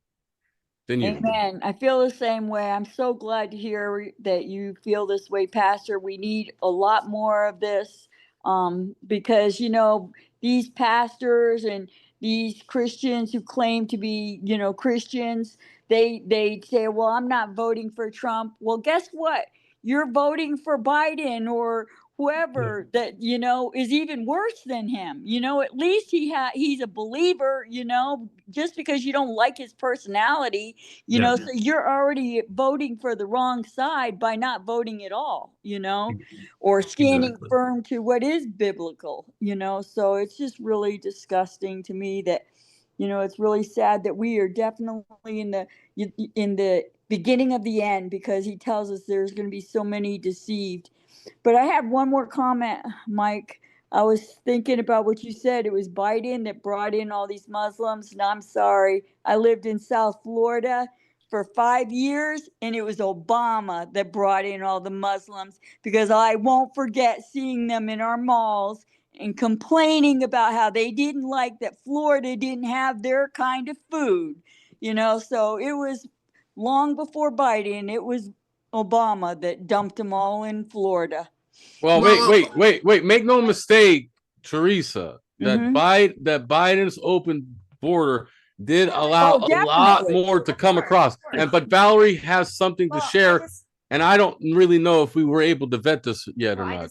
Asked Grog. Okay, go ahead. So I read something earlier about the Communist Control Act of 1954 remains a federal law in the United States. It was signed into law by President Dwight D. Eisenhower, August 24th, 1954, a public law 83-637. So this is going to prevent them. Yeah. So basically it has not been repealed by Congress. It declares the Communist Party of the United States to be an instrument mentally of a conspiracy to overthrow the government and clear present and continuing danger to the security of the United States, effectively outlawing membership or support of the party and relates communist action organizations. So it strips the Communist Party of rights, privileges, and immunities under United States law, treating it as an agency of hostile and foreign power. So they can strip, like this guy, Mondami, if he's going to come out and start threatening people with this communist stuff, they can strip him of his citizenship. Thank God. So just look it up. It's called the Communist Control Act of 1954. Mike, what's your last reaction? And then we're going to go to Amber, Rosemary, Wendy, Christian. But Pastor, I'm with you. We gotta try to make some changes in the Christian leadership, because they've been allowing too much stuff to just slide by, and that shall not be our position. We need to do good versus evil, right versus wrong, not everything's acceptable. I'm so tired of that. I'm with you on that. It's a crime that was allowed to take place by people just wanting to entertain, as opposed to make sure that people's lives were changed. A life that isn't changed by the gospel isn't saved by the gospel. Pick up your cross and follow me, right? It's pretty plain. But there are some great pastors out there. Pastor Jack Hibbs is a patriot. I love him. Greg Locke. Greg Laurie, I think, is really good. He was just at our church last night. Who was the first one? Pastor Jack Hibbs. Can you connect me with him offline? He's out of California. I can look. He would be a great guest. Honestly, Perfect. He is. He is awesome. You're great too, Pastor Dale. Don't make no mistake. You're good too. So, Mike, what do you think about all that? And then we'll go to Amber. All right, so here's what you got going on. You got a war between New York State and the federal government. As long as Letitia James is in power, if the federal government went after Mandami on that act, you're going to have the state trying to go after federal agents and there's going to be a war zone. So she has to be taken out of the picture. Now, she's already been indicted once. She's going to be indicted a second time. She's going to be indicted in New York because of the fact that she couldn't count to 5, right? She had a 5-unit house 6 times. Every time she refinanced, she said it was 4. Why is that a big deal? Because if it's 4, it's residential. If it's 5, it's commercial. If it's commercial, that means you pay an extra 2% on your mortgage because there's a higher risk to the bank. Okay? She has to be out of the way. She's standing behind Mandami. She's going to put the full force of New York State and New York State law enforcement to go after the feds, and it's going to be a nightmare situation. She has to be moved out first. Once she's indicted, resigns from the position, then I think Trump will have a little bit more leverage to say to Pam Bondi, maybe we could get him on this. Good point. I wanted to comment on what Valerie said. The act is real, but also in that same time, Dwight Eisenhower made a modification to the Pledge of Allegiance. He added the words "under God" because of the communist threat that was coming to the country. Wow. It is always good versus evil. Amber, what say you on the New York situation? And oh my God, Minnesota's got some issues. Holy shiza. Yeah, Minnesota just keeps. Yeah, I just don't know what to do right now with Minnesota. I don't know. It's kind of crazy. I know Philip Parrish or whatever just filed a federal RICO case against Wells, Klobuchar, Smith, and United Health. And I know the GOP candidate another one, two actually, entered. The Speaker of the House, Lisa Dermott, and Patrick Knight, the food CEO, entered the race of governor now again. Like, there needs to be more. Attorney General Ellison or whatever, his injunction or whatever, won a permanent U.S. District Court injunction blocking Trump's administration from illegal conditioning billions of dollars in federal transportation grants on immigration and enforcement requirements. Let's see. Oh, Jacob Fry won the re-election for the third term in Minneapolis, and Rep. Chloe won her St. Paul mayoral or whatever election, becoming the first female. And yeah, there's lots of stuff. Fraud, SNAP, fraud all over the place. Like, yeah, there's a new law enforcement facility going up, I guess. Yeah, there's lots of stuff. And the stuff on New York, I don't know. I'm still trying to process why New York, I'm kind of scared for our country right now. Yeah, we need to be, because I got a report that there's more radical movements in a lot of states. Connecticut, I have a huge list. It's freaking me out because, it seems like the Trojan horse is right here, right now. Right here, right now. Wendy, before you go, I got to talk to our magazine editor. She's got her hand up. Go ahead, Rosemarie. What do you think about the New York situation? You used to live there. Yes, exactly. First of all, what's been happening is that a lot of these Islamic terrorists are coming into the country. They are going into the big cities. They are taking over exactly what happened in Minnesota, where Iman is now a representative for Congress. They took in all those people and then they voted for her. So the Islam people are coming in droves, and they are settling in these areas where then they run someone for Congress or for the Senate, and they are getting their people in. During this last election, there were 160 that were running throughout the United States, 160. Now start multiplying that in the future. In addition, big foreign money is coming into these elections and into the support of these candidates. The foreign money is being sifted. It's being cleaned through these organizations and the PACs that then give the money to the candidates. So it's very difficult to track that money. That is what is happening, and that's how they're getting away with a lot, because some very big donors came from the foreign countries, and we are not aware of all of the intricacies that are involved in these elections. So they are intent on taking over. And in New York, I think, I don't know how many hundreds of thousands of Islams came into New York. And that's why Mandami won. It's not because of New York itself, but he had all of that backing. And he had the backing of the young people who have been indoctrinated. And I have been saying this over and over again, our education system is indoctrinating these kids, and they are starting from very young ages. It's not just the colleges. Yeah. So that is that's the big problem here.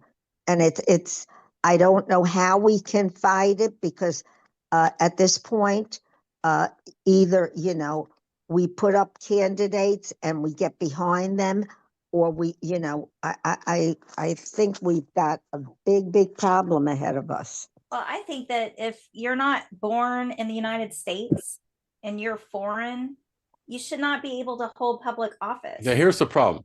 I I mean, agree. You can, and we need to change that. That's right, what you're we need saying. to change it because Schwarzenegger was governor, and you know the list goes on. We got that one lady in Minnesota. You know that she needs to go back to her country well, as well. I mean, I'm not saying Yes, they she need to go does. back. I'm just saying people just, if you're going to run for a public office, you should be a true citizen of the United States. Amen.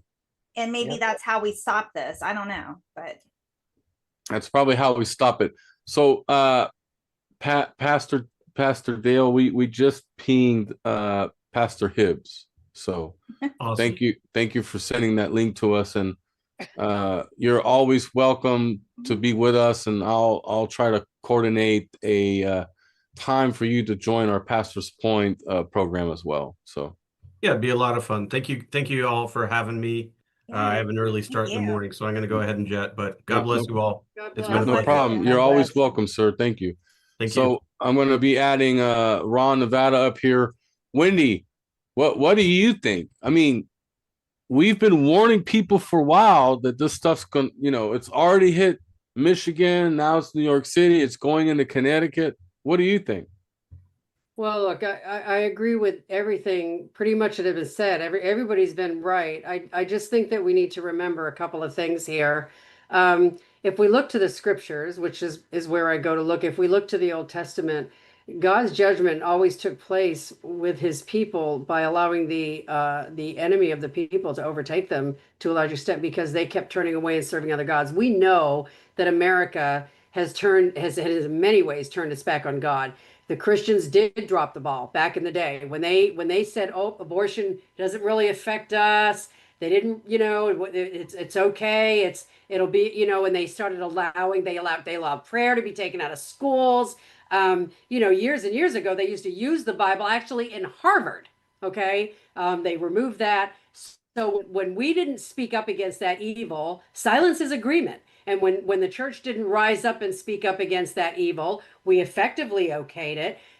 So we have babies being sacrificed on the altar of Molech, if you will, in a new way, right? The enemy doesn't have anything new. It's the same old thing. He just changes the packaging up a little bit, right? And so we know that we're in the end days. And honestly, if you read the scriptures, it sounds like that when the Antichrist does come, he's going to be from somewhere, likely Iraq, maybe Iran, somewhere of that nationality. Okay. So we see this is coming, but I go back, we don't know the exact time frame. Only God knows that. Jesus said that the Father only knows the day and the hour that he's going to come for his children. So we are to occupy. Jesus said, you are to occupy until I come. I've given you everything you need to pertaining to life and godliness, and we are to occupy, which means we are not to be cowards. We are to speak up, as you said, biblical values that like the pastor said, it isn't a political thing, it is a biblical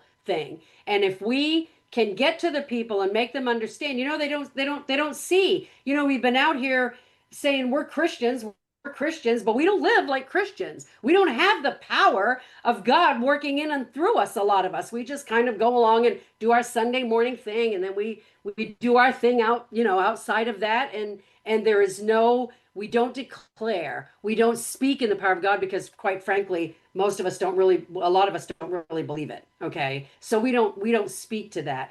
But Jonah, God sent Jonah to the city of Nineveh, which was a huge place at that time, and Jonah didn't want to go because he knew what those people were like. But God sent him, and God spared Nineveh. Now later on, Nineveh reverted and they got wiped out. But God did spare them. I do think that people prayed for Donald Trump to be elected, and what happened?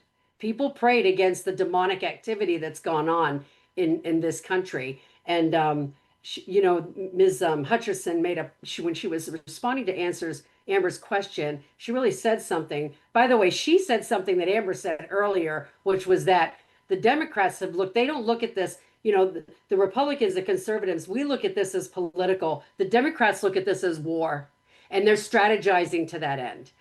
But what she said was, it sounded like they are actually, and when you look at it, they're actually working, a lot of them in conjunction. I don't say all, because I'm not here to That's not, but I'm saying they're working in conjunction with these people to gain this power. It's crazy. And so, but God is still God. He is still sovereign. He is still holy. He is still on the throne. The heaven is his throne and the earth is his footstool. He will still work through the praises of his people. He will still work as we declare the word of the Lord and as we do active. And you're going to find that out when you get Jack Hibbs on on whatever show you get him on, whichever one it is. You will find out how he has some real practical things that we need to do, just as we've heard. We're gonna have to make a sacrifice. We like living in our little comfort zones. We don't want to get out of those. We got to go to those school council board meetings. We got to go, like she said, and meet the law enforcement. We got to get up out of our homes. We got to get up off our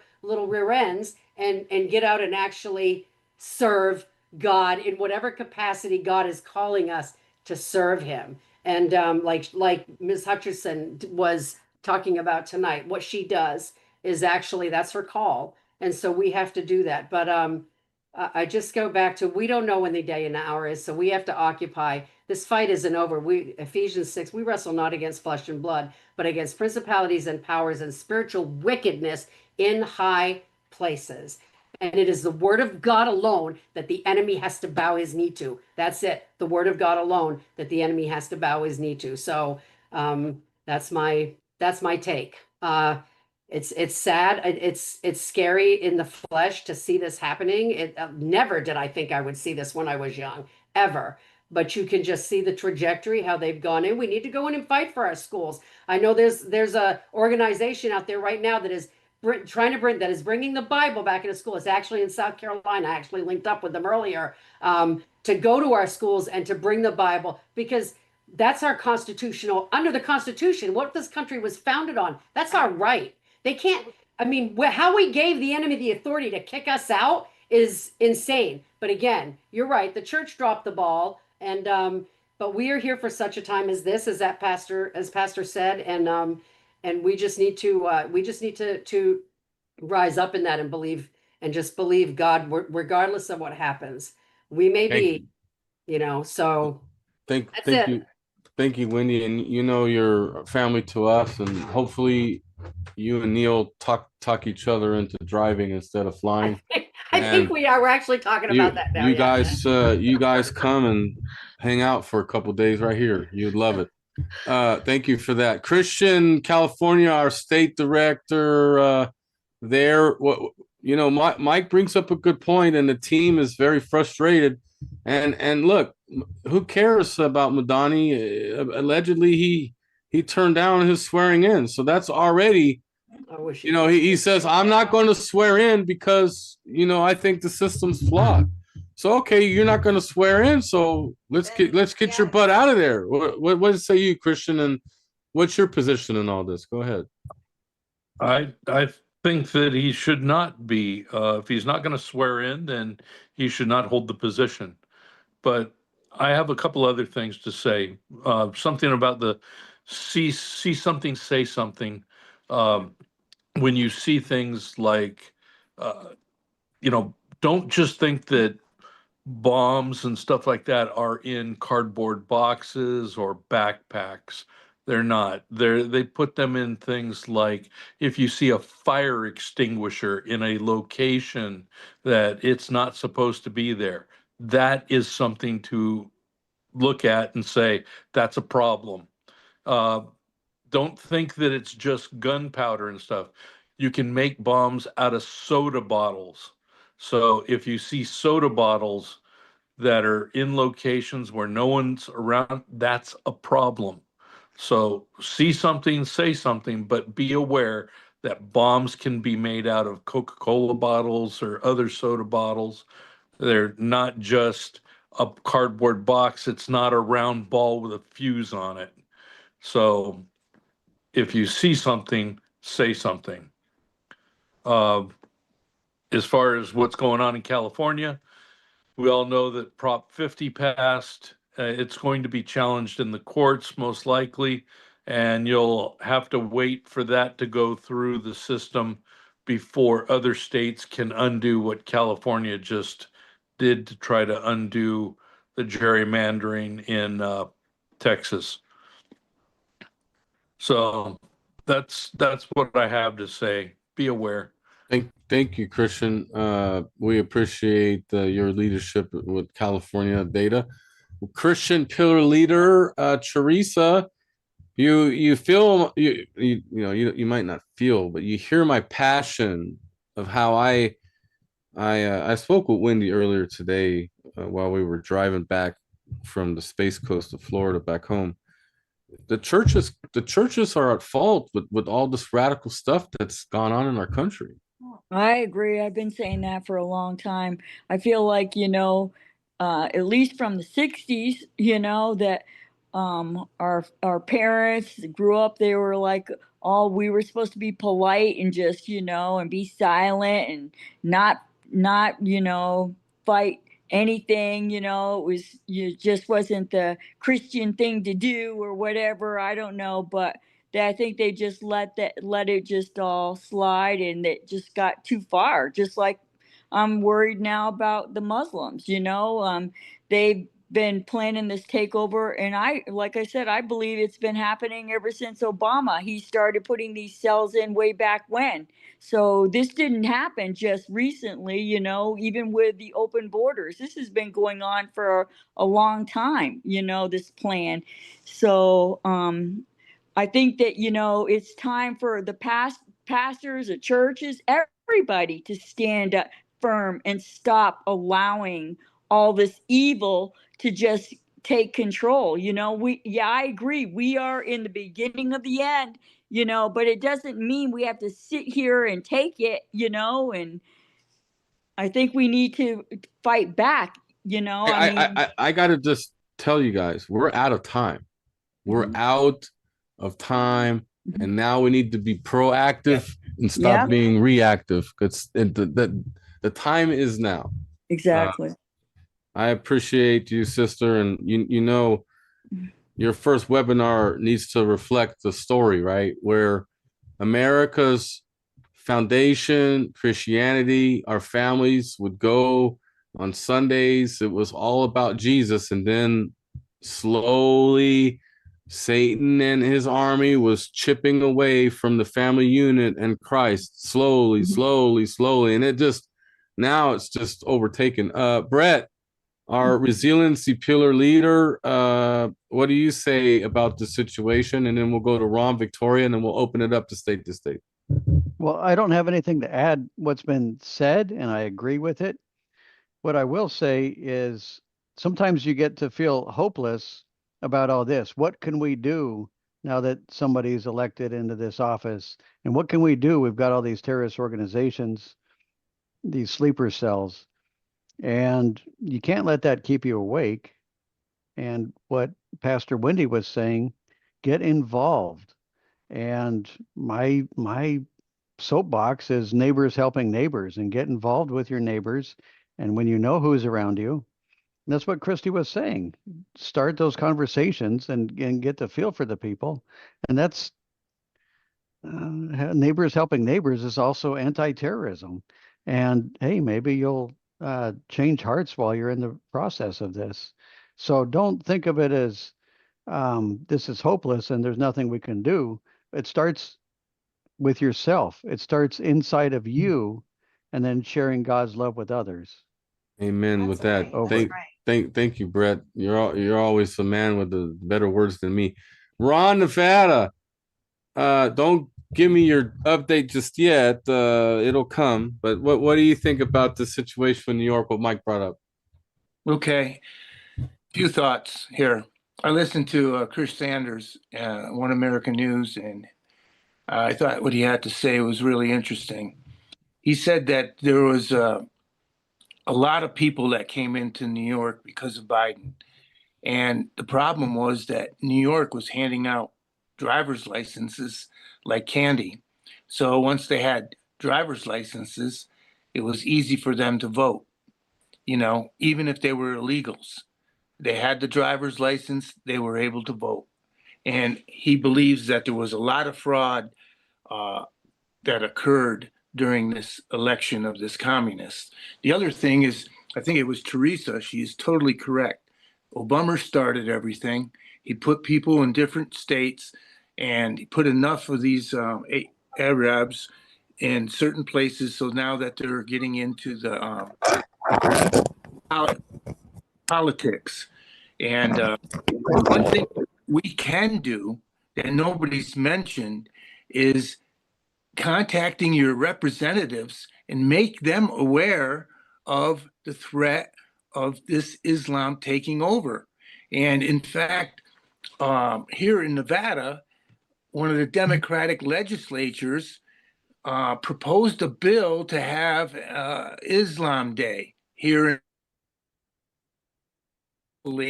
we had Lombardo, who's not the greatest, but he is a Republican. He vetoed that and he shot it down. But it's going to come back, and it's going to come back.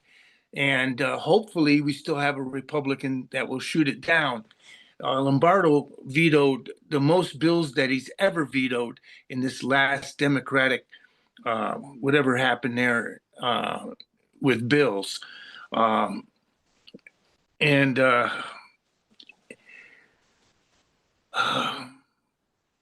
Yeah, well, I'll just leave it there.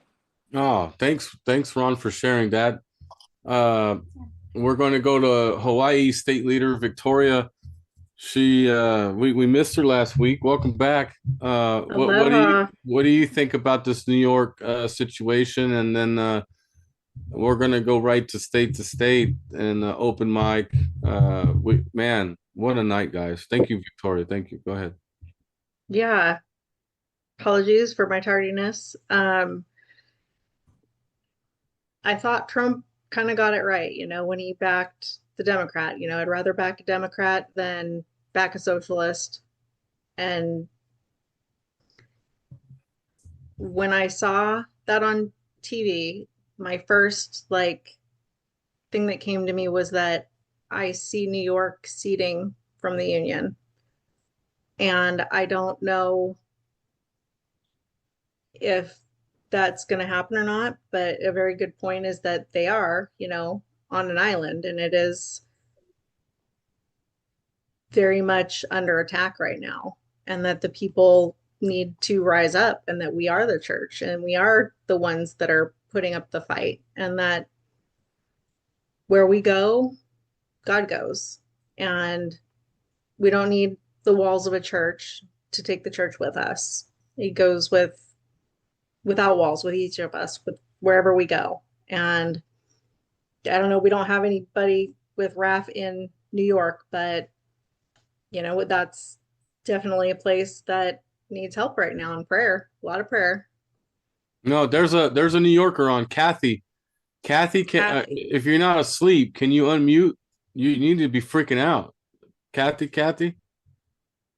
Well, she'll unmute if she's not asleep. She might be asleep, but it's scary, Victoria. It is. So I know there's a lot of movement going on in the background, and a lot of stuff some people can't really talk about. And there's strange things happening, but it's also good things. And I think people just have to get to a breaking point. And I think the government shutdown is kind of the door opening for that breaking point. I don't know if you want to leave this for state to state, or if you want me to go ahead and go into it. Not yet. Okay. But gosh, thanks for giving me that update. Before we go state to state, Mike and Mageso, what would be the second topic, and then we'll go to state. Any good topics you want to bring up, Mike or Mageso? Well, I think you got to look at Virginia as a bellwether of what happened there. Oh, I'll tell you what happened. Here's what happened. The lieutenant governor talked some smack about Trump, and he never endorsed her. And we missed it by what was it? 5-6 points? I forget. What was it by? Virginia, I think, was over 10 points. It was over 10 points. Yeah, it was a gap. But you got the lieutenant governor now who's a Muslim woman. You got a guy who said he was going to put 2 bullets in the head of his Republican opponent as the attorney general. That state's done. We're losing states left and right, guys. And We have to fight. We have to fight. We can't let this go. Miguel, what's your thoughts on that? Virginia's gone. You know, what really frustrates me is the liberals were like, oh, blue wave, blue wave, blue wave, but they won states that they were supposed to hold. Right. So it wasn't like, wow, we did this crazy thing. They were already way ahead. Well, they never would have won Virginia if Virginia didn't have a one-term governor, because Youngkin would have won easily and kept the state red. But one thing I wanted to clarify, somebody said Obama didn't take the oath of office. One thing we may not realize is under Title V of the U.S. Code, Section 3331, an individual except the president elected or appointed to an office of honor or profit in civil service or uniformed services shall take the following oath. So the president doesn't have to take the oath that's in the U.S. Code. Interesting. Thank you for that clarification. Ron, you want to say something? Go ahead. Yeah, I do want to say something. I couldn't think of it earlier, but it came back to me. I really believe that that the upper echelon of the Democrats are really evil, and I think it's a concerted, organized effort. They're shut down the government. Nobody's getting paid. People are crying for food. There's unrest. It's like a Marxist playbook in order to get people riled up. Now we have a lot of stuff going on in the Caribbean with Venezuela and Brazil, and it wouldn't be surprising that things pop off and that there's a war. And here we sit without any funding in our government. I think it's just an organized plan, and wow. I really do think that, because you're going to instigate unrest, just like the Marxist playbook. And because people aren't getting food, we've got war drums happening all over, you know. And what happens if it pops off and people aren't getting paid and we're not in a position of strength because of all this shutdown? And that's what I just wanted to share. That's a good point to bring up. And I got to tell you guys, the government shutdown, you know, Mike brought up last week, I think it was, if Trump got to 60 days, is that the date, 60 days of shutdown, he could start doing more federal judges candidates? Yeah, that's December. That takes us into December. That's another month from now. What's the, you said December 1? Yeah, he'll start. Yeah, December 1. I think Susie was going to comment on that when he gets into the 60-day period regarding his powers. Yeah. Rosemary's just a little bit ahead of her. Go ahead, Rosemary. Go ahead. Well, I'd like to bring up another state, which is New Jersey. One of the problems there, okay, is that 360,000 people left New Jersey because of the radical leftist leadership there. And that was another problem in New York, because 1.5 million people left New York. And these are your conservatives that are moving out of those states. And the liberals are then taking over. So that is a consideration as well, because Cinderella would have won. And I think there, a big mistake was made. I think Trump should have gone in and had a rally for him, because Obama went into New Jersey and he went into Virginia to help those candidates. So I think that was a, big mistake on the part of the, our leadership. So. Good point. Thank you, Rosemary, for that point. Man, Susie, go ahead and chime in with the 60 days. Mike kind of prefaced it. Oh, by the way, TikTok gave us another strike just now. We did get to go 2 hours with them live. We hit a record on YouTube. Someone's been helping get our YouTube message out, so we hit some good numbers there. Guys that are still on the live stream, I'm telling you, we've been doing this for 4 years. We've been suppressed by big tech. We've been suppressed by social media organizations. So if you're watching us right now and you like what we are doing, visit RedAmericaFirst.com. Look at all of the pillars, all the podcasts. Sign up. There's several ways to sign up, and we want you on our team. Our team is very simple.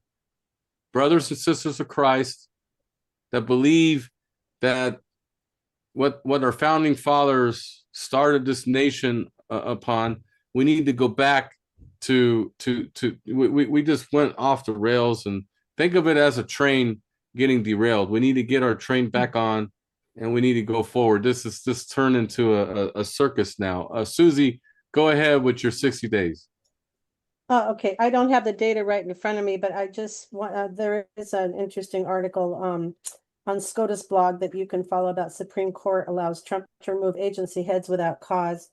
For now, anyway, temporarily, but I think it is a 60-day provision that he can start removing particularly corrupt judges. And mind you, this shutdown is, it's actually glorious in some ways. I know it's hard on the people who are dependent on the system of one version or another. And it's not about removing those people from their needs. What they're doing actively is they're cleaning out the corruption in the SNAP program and the other programs, the Social Security programs. They're cleaning house. They're getting rid of all the illegals, people that are, from one state and collecting these funds from like 7 different states. There's so much corruption in these agencies that billions are just disappearing into a black hole. So this shutdown gives them the ability to clean house profusely. And I think by the 60-day provision, then he can start going after the judges. And there's another provision, I think, that kicks in after 90 days. I haven't had time to really bookmark it for this conversation, but there's another something extraordinary that can happen after 90 days. So, we could see a lengthy, shutdown, or it could be as quick as December 2nd, depending on if everything's getting achieved. The judicial agencies, the stacked courts are a really, really big problem. This is an easy way to get rid of a lot of the corruption in the judicial, atmosphere theater. So hopefully, if we have to go to December 2nd to make that happen, I think that's glorious because it'll save us a tremendous amount of litigation and wasted time down the road. So, and I yield. Okay. Thank you so Can much. I say something? June, go Yes. ahead, June. Okay. Well, I was curious about what's recently been going on with the C40 cities. So I found out that November 3rd through the 5th, there was a summit, a world summit meeting in Rio de Janeiro of all the world mayors throughout the world. But not Republicans, of course. It was co-hosted by the Muslim mayor of London and also the mayor of Rio de Janeiro, Eduardo Paes. And it's kind of like, the whole thing is about leading the climate action in all the cities of these mayors.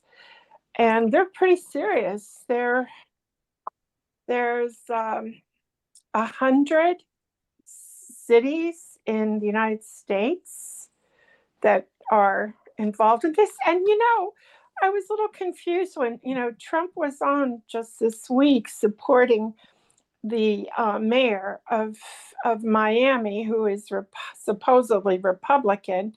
But he's on this list. He's signed up with all these Democratic mayors. So, how could he really be a true Republican? He's really a rhino. He's the only Republican mayor out of all those cities.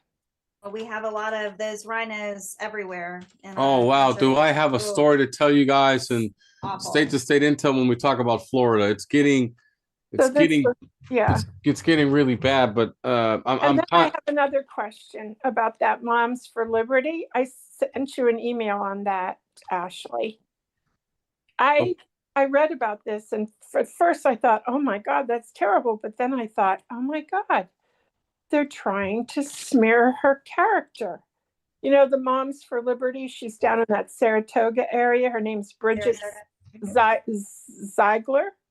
Yeah, Ziegler. Yeah. Yeah, Ziegler. Well, some other woman was supposed to come over to the house with her and have a threesome with her husband, Christian.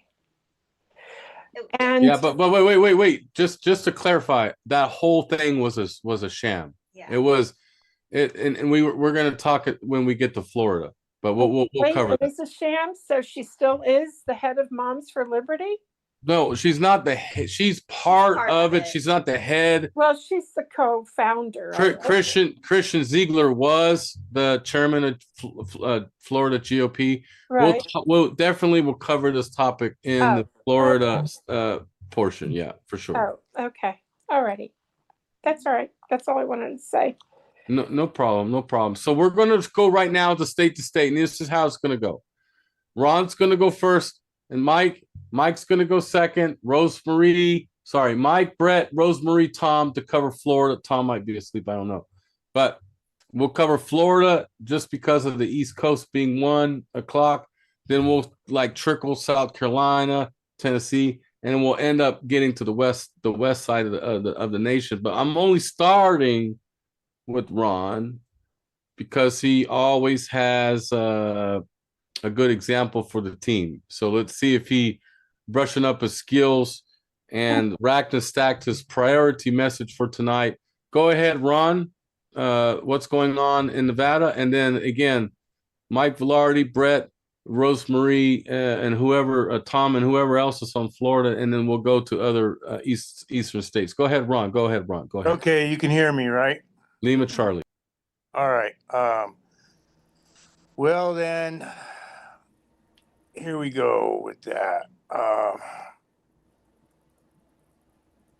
All right. Nevada shouldn't allow home insurance companies to exclude wildfire coverage. So this is what has been agreed to in the legislature. They're giving the insurance companies the latitude to exclude fire insurance. In other words, the insurance companies are going to make you pay extra if you want fire insurance. And that's what the legislature allowed. Then the Nevada DMV, Department of Motor Vehicle, transitions to all vehicle transactions online. This is a nightmare. Okay.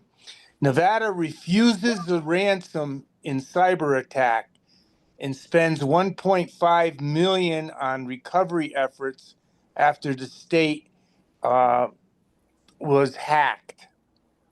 And that happened kind of recently. President Trump endorses Lombardo in Nevada's governor's race. That's a good thing. And Nevadans report over 10,000 unregistered vehicles to DMV. So it's snitch on your neighbor. If they don't have registration, you call in and they send somebody to go look at it. The ACLU of Nevada sues the federal government over immigration policy, alleging rights violations in Las Vegas. What they're saying is that they're not giving them bond to get out, and therefore the ACLU is suing the government because they want to be able to let these people that got caught up, they want to let them back out in the street. Yeah. Okay, Nevada Energy overcharge scandal swells to nearly $65.5 million as investigation expands. Nevada Energy is the biggest energy company in Nevada, and they were caught overcharging all their customers $65.5 million. Okay. Wow. Nevada to cancel dozens of Mexican and Canadian trucker licenses as part of a phase out of non-domiciled CDL licenses. Well, I think that's a very good thing. And that's all I got.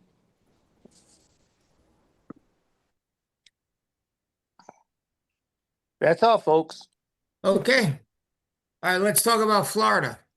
The governor's race here, as you know, we've had a Republican governor for the last, I don't know, 16 years at least. Now, the guy who was leading, Byron Donalds, he's a congressman who's running for, his campaign manager switched candidates and is now supporting Paul Renner. So I guess there was something in his background that caused that to happen. So we're in for a dogfight here in Florida in that governor's race, which is going to make it very, very interesting because I don't know all the details, but he was certainly the guy that was projected to win it. And I don't know if that's going to happen now. So it's going to be an interesting race. That's all I have on the governor's race.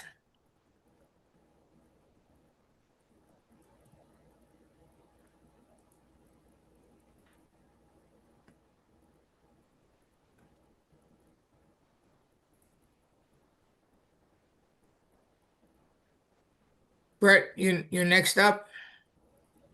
Okay, thanks. I missed the order on that, I guess. Okay. Val and Ashley are out walking. So I'm going to leave the Florida intel to Ashley, but there's something I wanted to share with the group, and not to dismiss what Christie was talking about, but just to provide a broader perspective or maybe balance to this doom and gloom that all the intel community is pressing to the law enforcement and military. I just want to remind everybody that they did the same thing probably 15 years ago with saying all the veterans are a threat. And it was the BATF that was pushing that, but it was to the LEO, the law enforcement only communities. And we have to understand the tactics, techniques and procedures, TTPs, that this is one of the tactics, and you're pushing it to certain groups. That doesn't preclude that it's still propaganda. Now balance that with, we know we've got sleeper cells, but we have to ask ourselves, why are they pushing this right now? And why are they pushing it to the LEO community? And for me, I don't have the hair on the back of my neck standing up yet. Of course, I'm always prepared, but this just doesn't feel right to me. It kind of stinks. So I wanted to share my thoughts with the group. Over. Yep. Rosemary, you're next. Well, a couple of things. Getting back to the governor's race, I have quite a bit of information on that. Number one, Daniels, Byron Daniels, who was endorsed by Trump, evidently there were some improprieties within his organization. I don't know if he was charged several years ago or not, but one of his staff members, I understand, had criminal charges. And therefore, Renner got into the race. Now, Paul Renner has a very impressive background. He was a U.S. Navy officer, and he was deployed in combat in Operation Desert Storm, also in Afghanistan. And he was a former assistant state attorney. He prosecuted very serious felony offenses. He was Speaker of the House and oversaw the 2023 session of the century, helping brand Florida the Freedom State. He's also on the Florida Board of Governors, and he was a former scholar in residence at the James Madison Institute. He does have an impressive background, and there are several things that he is looking to do in Florida. I have a whole list, by the way. And as Speaker of the House, he had the honor to stand with DeSantis to create the Free State and the Florida brand. He also has, his family background, but he's, he wants many things that are conservative as affordable communities, safe communities, world-class schools, quality of life, all of the conservative things that we look at for that quality of life.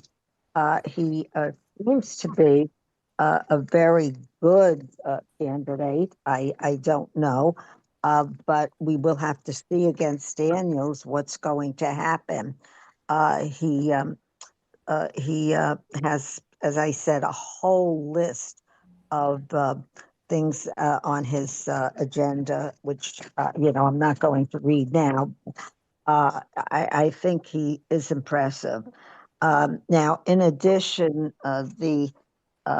there are many communities, the HOAs, the homeowner association communities, and many of those homeowner association communities have taken advantage of the residents that and the homeowners in those communities. Some have imposed have imposed fines and so forth on people's homes that are really very, what can I say, large fines, and they are creating hardships for a lot of people. Now, I am working with Elizabeth, who is the head of Homeowner Association Reform for Florida. There is a bill for the homeowner associations going into the Florida legislature. It's going to be presented on June 5th. There are two of the representatives, one from Miami and the other one, I think, from Northern Florida, that are co-sponsoring that bill. And hopefully they will, be able to make a lot of adjustments, or, they actually want to get rid of homeowner associations. I don't know if that's going to be possible because they're all gated communities, and they do have common areas and so forth that need to be addressed. So that's going to be a very interesting thing, but I will be working with the homeowner reform person in Florida on that, because I know I'm in an HOA, and there are certain things that I don't like about all of these draconian rules and so forth within our communities. We do own the land. We should be able to do certain things as owners of our own property. And some of the, some of the rules and the laws governing these communities are intrusive. So we are going to see what happens there, but I don't know how many of you live in homeowner associations. Well, Rosemary, thank you for that. We appreciate that. And it's Donald's, just so you know, it's Byron Donald's. It's not Daniels, it's Donald's. Sorry. Sorry Yeah. about that. So we don't want to confuse the candidates, but we appreciate your input, especially into Paul Renner's background. Teresa, you have a question? No, more of a comment, I guess, coming from Florida and, my family being there. I mean, I don't know how much more do you agree, that they can take in, from New York and California and New Jersey and everywhere else, because when, before we left there, it was so crammed in Tampa Bay area. Just to go home from anywhere, down the street took forever, So I just really feel for you all. Thank God there's a lot more room here in Tennessee, but I really feel for Florida. And I just wonder, how do you think DeSantis and Abbott in Texas is going to control this? You know, because they're saying they don't want all this negativity from the Democrats coming in and this and that. But I don't know how they really think they're going to control it. Well, first of all, there's two answers to that question. Number one, the people that came down as of last year, we went from a deficit of 200,000 on the voter rolls to a plus 100,000. In other words, there's now 100,000 more Republicans voting in Florida than there were just a couple of years ago. So that helps keep us a Republican state. Secondly, they put a lot of infrastructure into Central Florida, like Ocala, where I am, because of the migration. Joe Biden's administration was sending a lot of people to Florida. So, like in my neighborhood across the street, they built new homes and they were all rented out by care. Now, that only lasted a year. And then when Trump came in, those people went out. But now those are homes that'll be rented again or sold to the people that are going to come from New York. Tom, is Tom still up? No, he's not. I don't see him on. Okay. All right. So who would, okay, Wendy, I see your hand up. Why don't you comment? Yeah, I had a question. Something I think I read or I heard something about what Teresa was just talking about. I don't know how the truth of it, but I feel like I heard it from a pretty credible source, was that DeSantis was actually talking about and you can tell me if this is true or not, tariffs on some of the ones that were coming down. Maybe some if they were coming down, there were gonna be some kind of tariffs or something that he was going to implement. That was promoted by the governor of Texas, who wanted to charge $1 million to anybody coming down to Texas. And so DeSantis picked that up also. And I believe it's not, authentic. It's just something. They were joking. Yes. Okay. Yes. That was it. That was my question. Well, one thing DeSantis is doing, and they're putting it on the ballot, and that's for people 60 years old or older, that they'll be exempt from property taxes. That's awesome. I wish they'd all do that. Yes. Seriously. Yeah. So that's going to put $4,000 or $5,000 in everybody's pocket at least, and that's a big difference. That's $500 a month or so, and for senior citizens who don't have other income, that's certainly a lot of money. Yeah, that's helpful. I hope they do. I hope they get it passed. So. Yeah, Amber, I got a quick question for you. In Minnesota, how many Muslims won their elections on election day? How many? Yeah, I'm not exactly sure. I know that Omar Fatah lost to Jacob Fry, and I believe Ilhan Omar, she wasn't in the running. I don't think so. No. Yeah, I think it was just Jacob Fry beat that Fatah and then that Khalid, but I don't think she's Muslim or anything, or Somalian. So I guess I really didn't look up the statistics really. So and stuff, but I probably should. Right. I'm just curious because it seems like we're getting a lot of them in office. Yeah, and Minnesota is getting overrun by it's horrible. I'm just thankful that at least the mayor of Minneapolis wasn't a Somalian getting in there, because that could have been bad for Minneapolis, and it's already bad enough.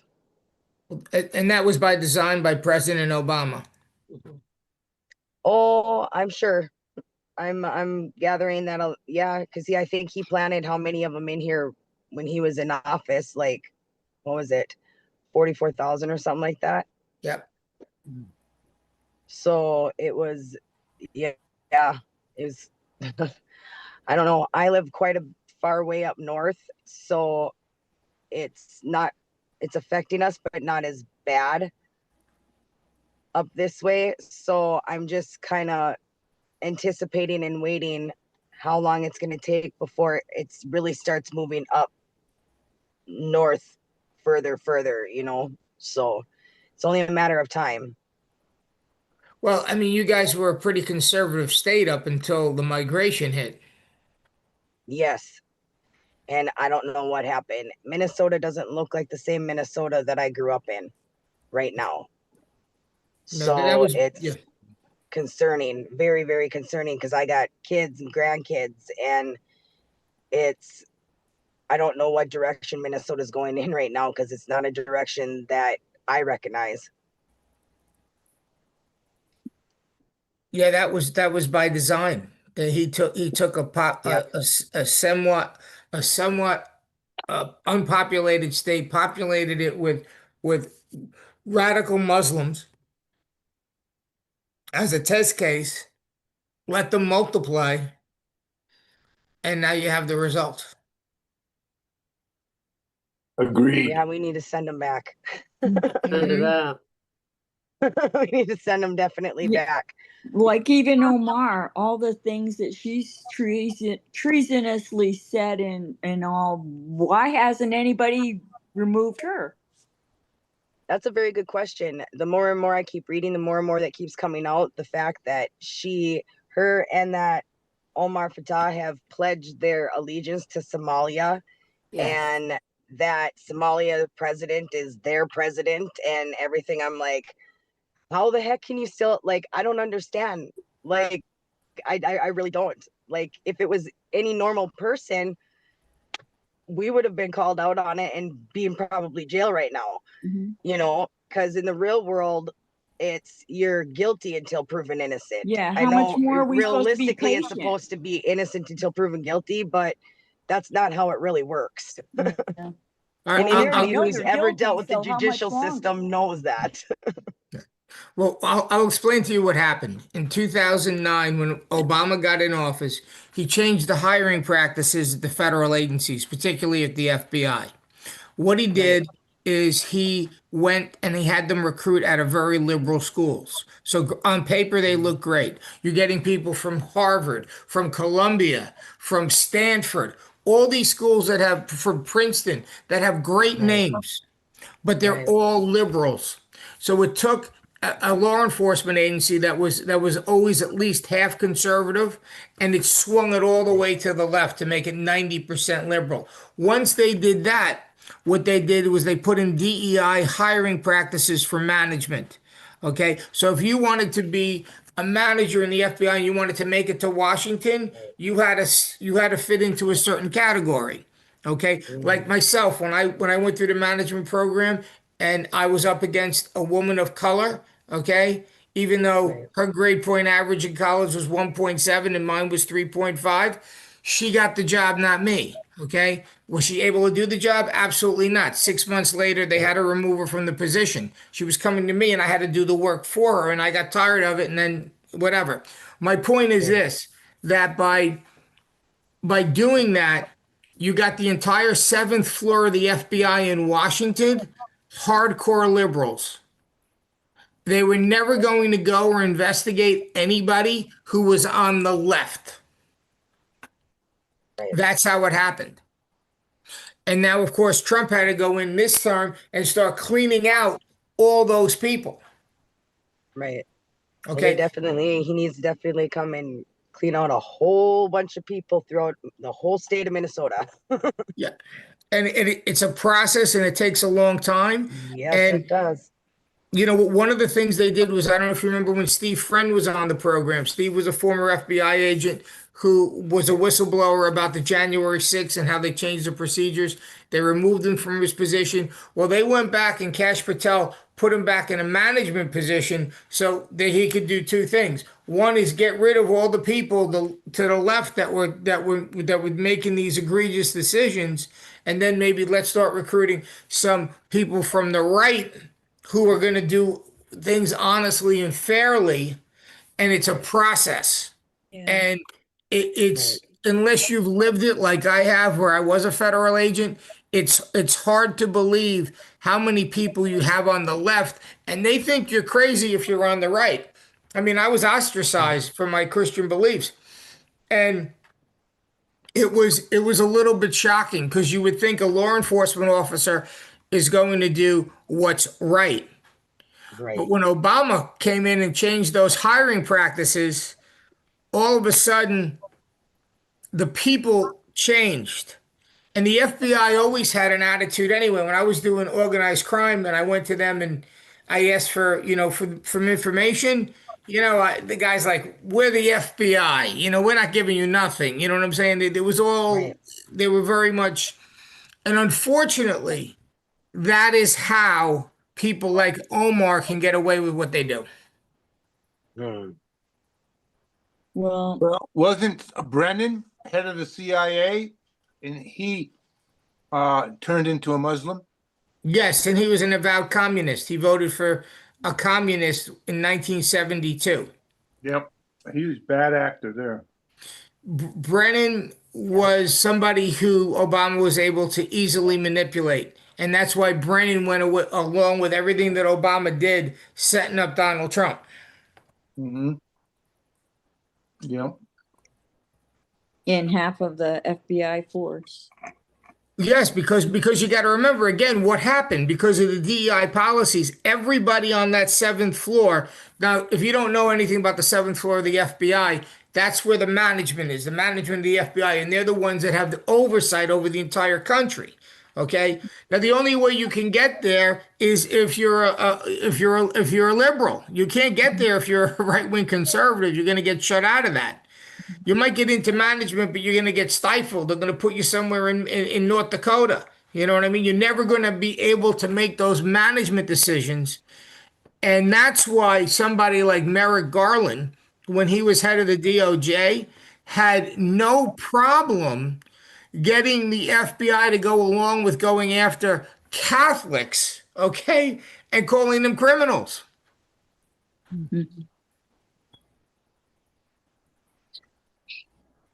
Agreed.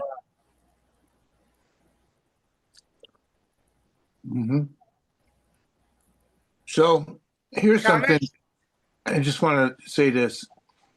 Right now, the Supreme Court is deciding whether or not Trump's tariffs are legitimate.